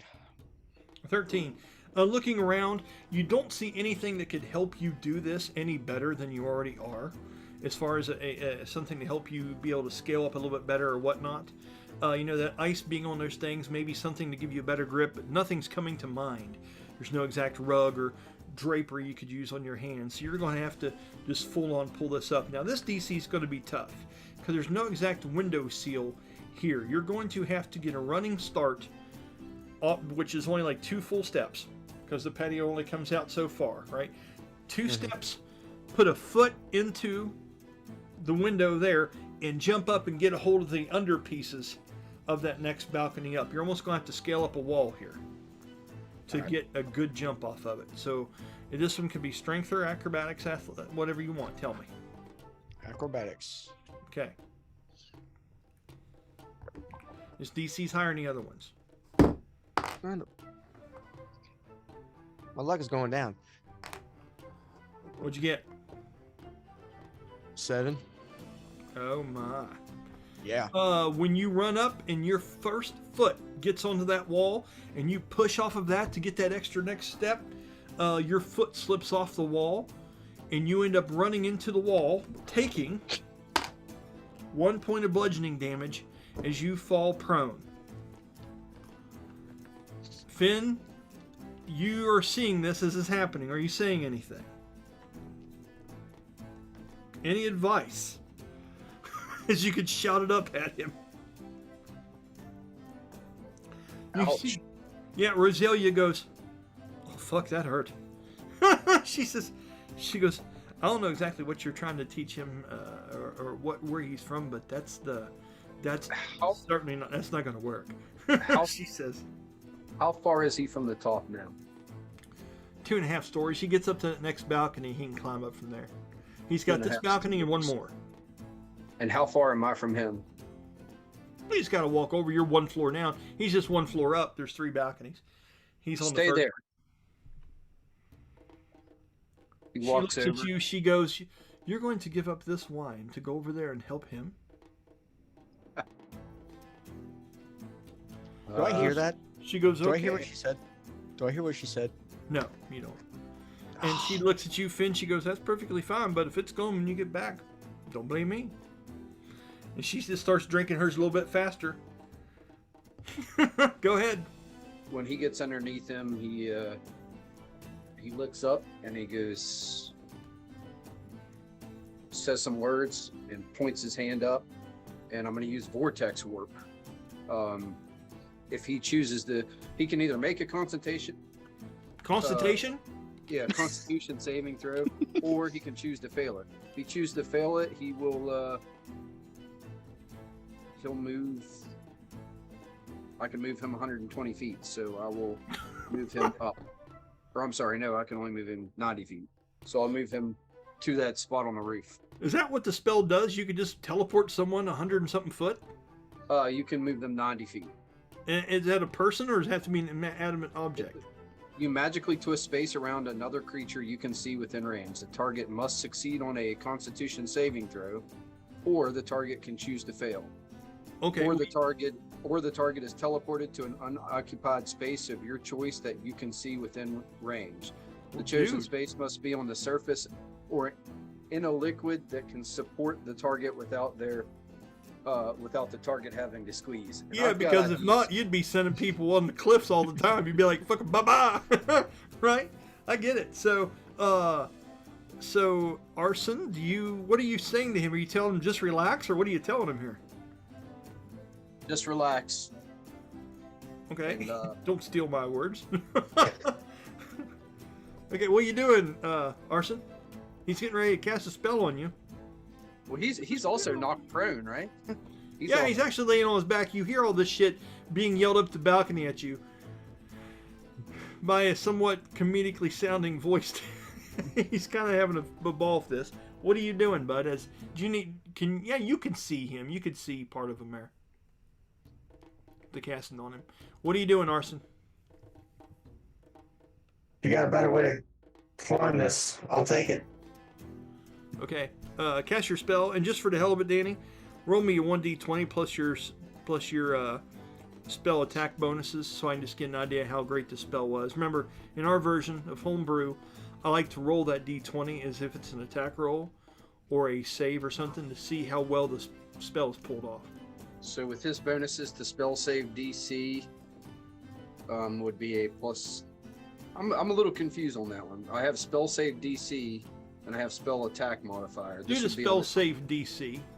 Okay, so it would be a 21 total. Awesome. You cast a great version of this spell. As that happens, describe to him what it looks like and where you're putting him.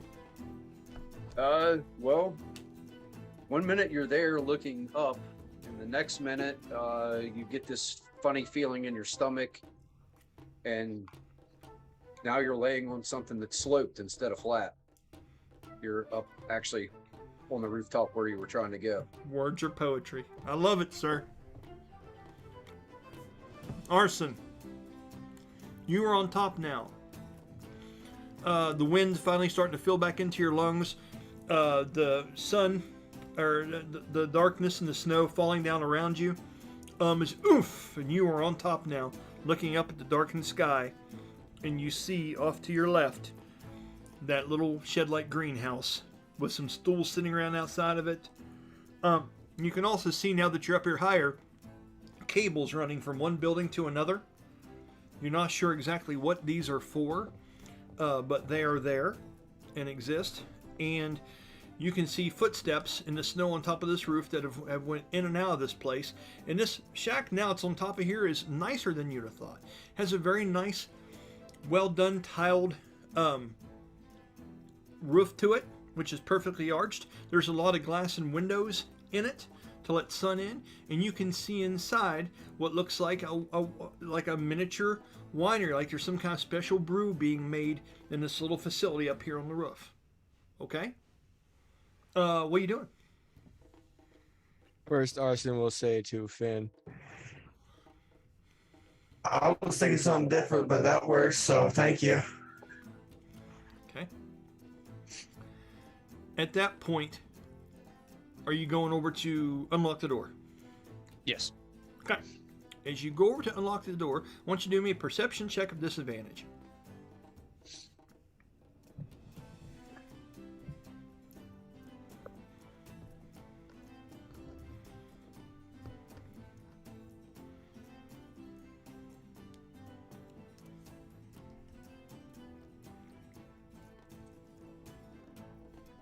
What do you get? 16. Okay. 16. Yeah. Okay. You go up and you put the key into the door and you twist it. Now, we're going to go down here to Finn real quick. Are you going back over to the group that's by the fountain, or are you still standing on the bottom? Oh, he's walking back over to the line now. Okay. As you're walking back over that way, Roselia has her hand on the shoulder of this large ogre-kin kind of person, and he is covering his face up and is laughing his ass off. And she's like, I can't believe it. And they are laughing at something they have just got away with. What are you doing?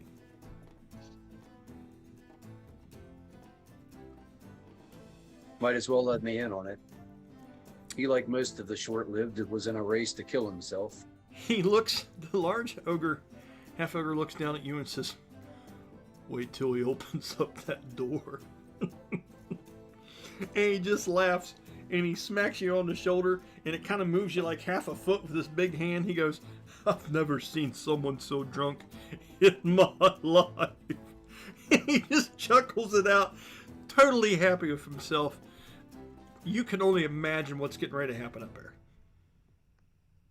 Okay, so with your 16, everything seems good. Unlock the door. You walk in, and you see things that make sense. You see a large barrel. You smell the wine.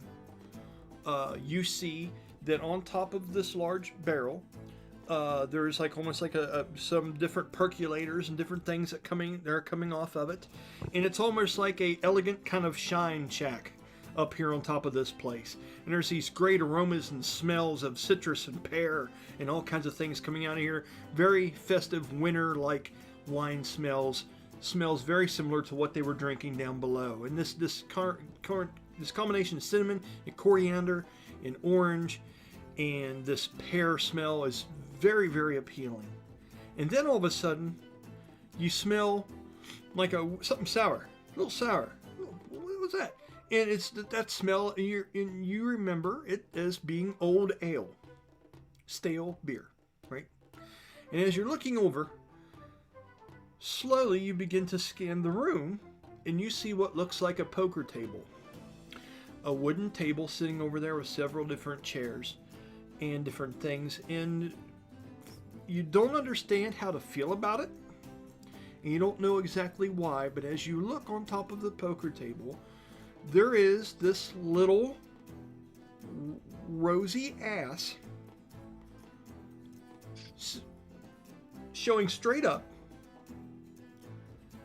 at what appears to be a very small humanoid-like creature, passed out, drunk, on this table, naked. And his little rosy ass just sticking right up in the air. He has long, dark brown and gray streaked hair that seems to be laying over his face in a mop. Okay? And you see maybe, with that 16, you see over on the side, you can see some of his finer clothing and things of that nature. You see some poker chips and cards that have been moved around, and you can see where people have wrote stuff on him. Okay? What do you do now? He seems to be snoring slightly. Passed out, laying naked, ass up in the air on this table. Looks to be maybe a gnome. What do you do? I'm gonna fill the bottles up with the stale ale. You fucking genius. Alright, roll. Just for the fun of it, let's see. Okay, so as you look around, there are jugs. Now, the jugs he gave you were 4.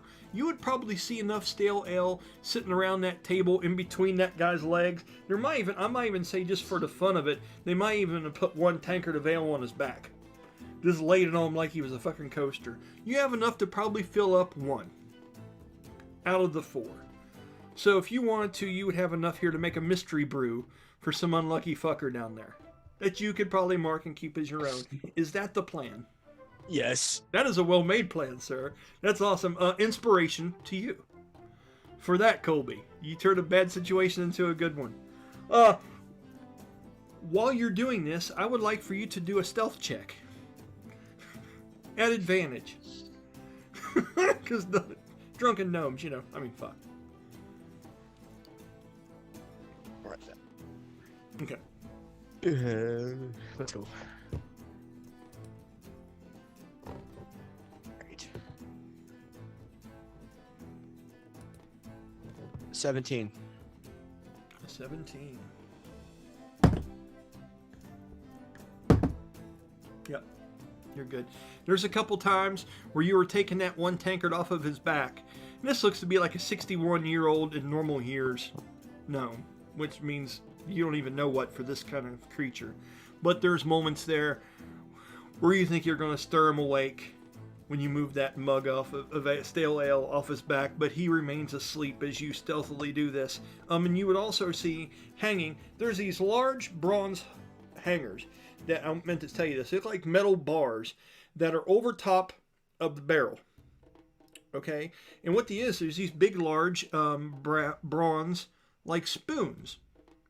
That some of them are very elegant and they're used for sipping and sampling. Some are for stirring. And they hang off these hooks that are along the barrel. And you would see in the very far back end of the barrel, there are 1 or 2 of these different leather outfits, very similar to the one that the large half-ogre was wearing. They're very interesting. They have what look like dragon scales fashioned out of leather on the top of them, all over the shoulders and the mantle, and the hat seems like an overcoat. It parts down the middle. It's got a nice waist to it and a leather pant. There's one there that would be a little bit too big for you, but it would work. You could tighten it up and make it look right, which would be better than the too tight stuff that you have on now. Do you change while you're in here, or do you take it with you? I change while I'm in there. Okay. While you are changing out of your clothes, I am going to need another stealth check at regular. And if you fail this is going to be fucking hilarious.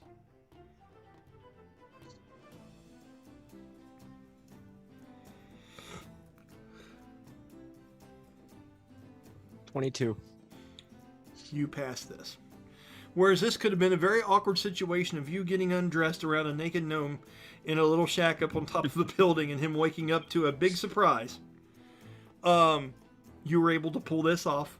You're able to fill up 2 of the bottles with this very awesome winter-like wine, and you're able to fill up the 3rd with stale ale from a poker game that's went sour. And now you have the bottles in your possession. Now, you guys, can we go ahead now? It's 10:30. Can we go ahead and chill there, and we'll let the rest of this conclude next time we play? Mm-hmm. Okay, I'm good with that because I want to see this reaction. Okay, so that was fun. That's good stuff. We got some exciting stuff with the package. We got you and your sister talking about all the different things. You're talking about Ulran up there, and you're talking about this dark brooding character in the comedy club. He's pulling off all kinds of hijinks and getting this ale, and this has been a lot of fun. And with that, yeah, we'll go ahead and end this, and then we'll try to get another one in this coming Sunday. Let me get my stuff ready to stop this here. So once again, I'm Brian Kynes. I want to thank everybody if you check these out.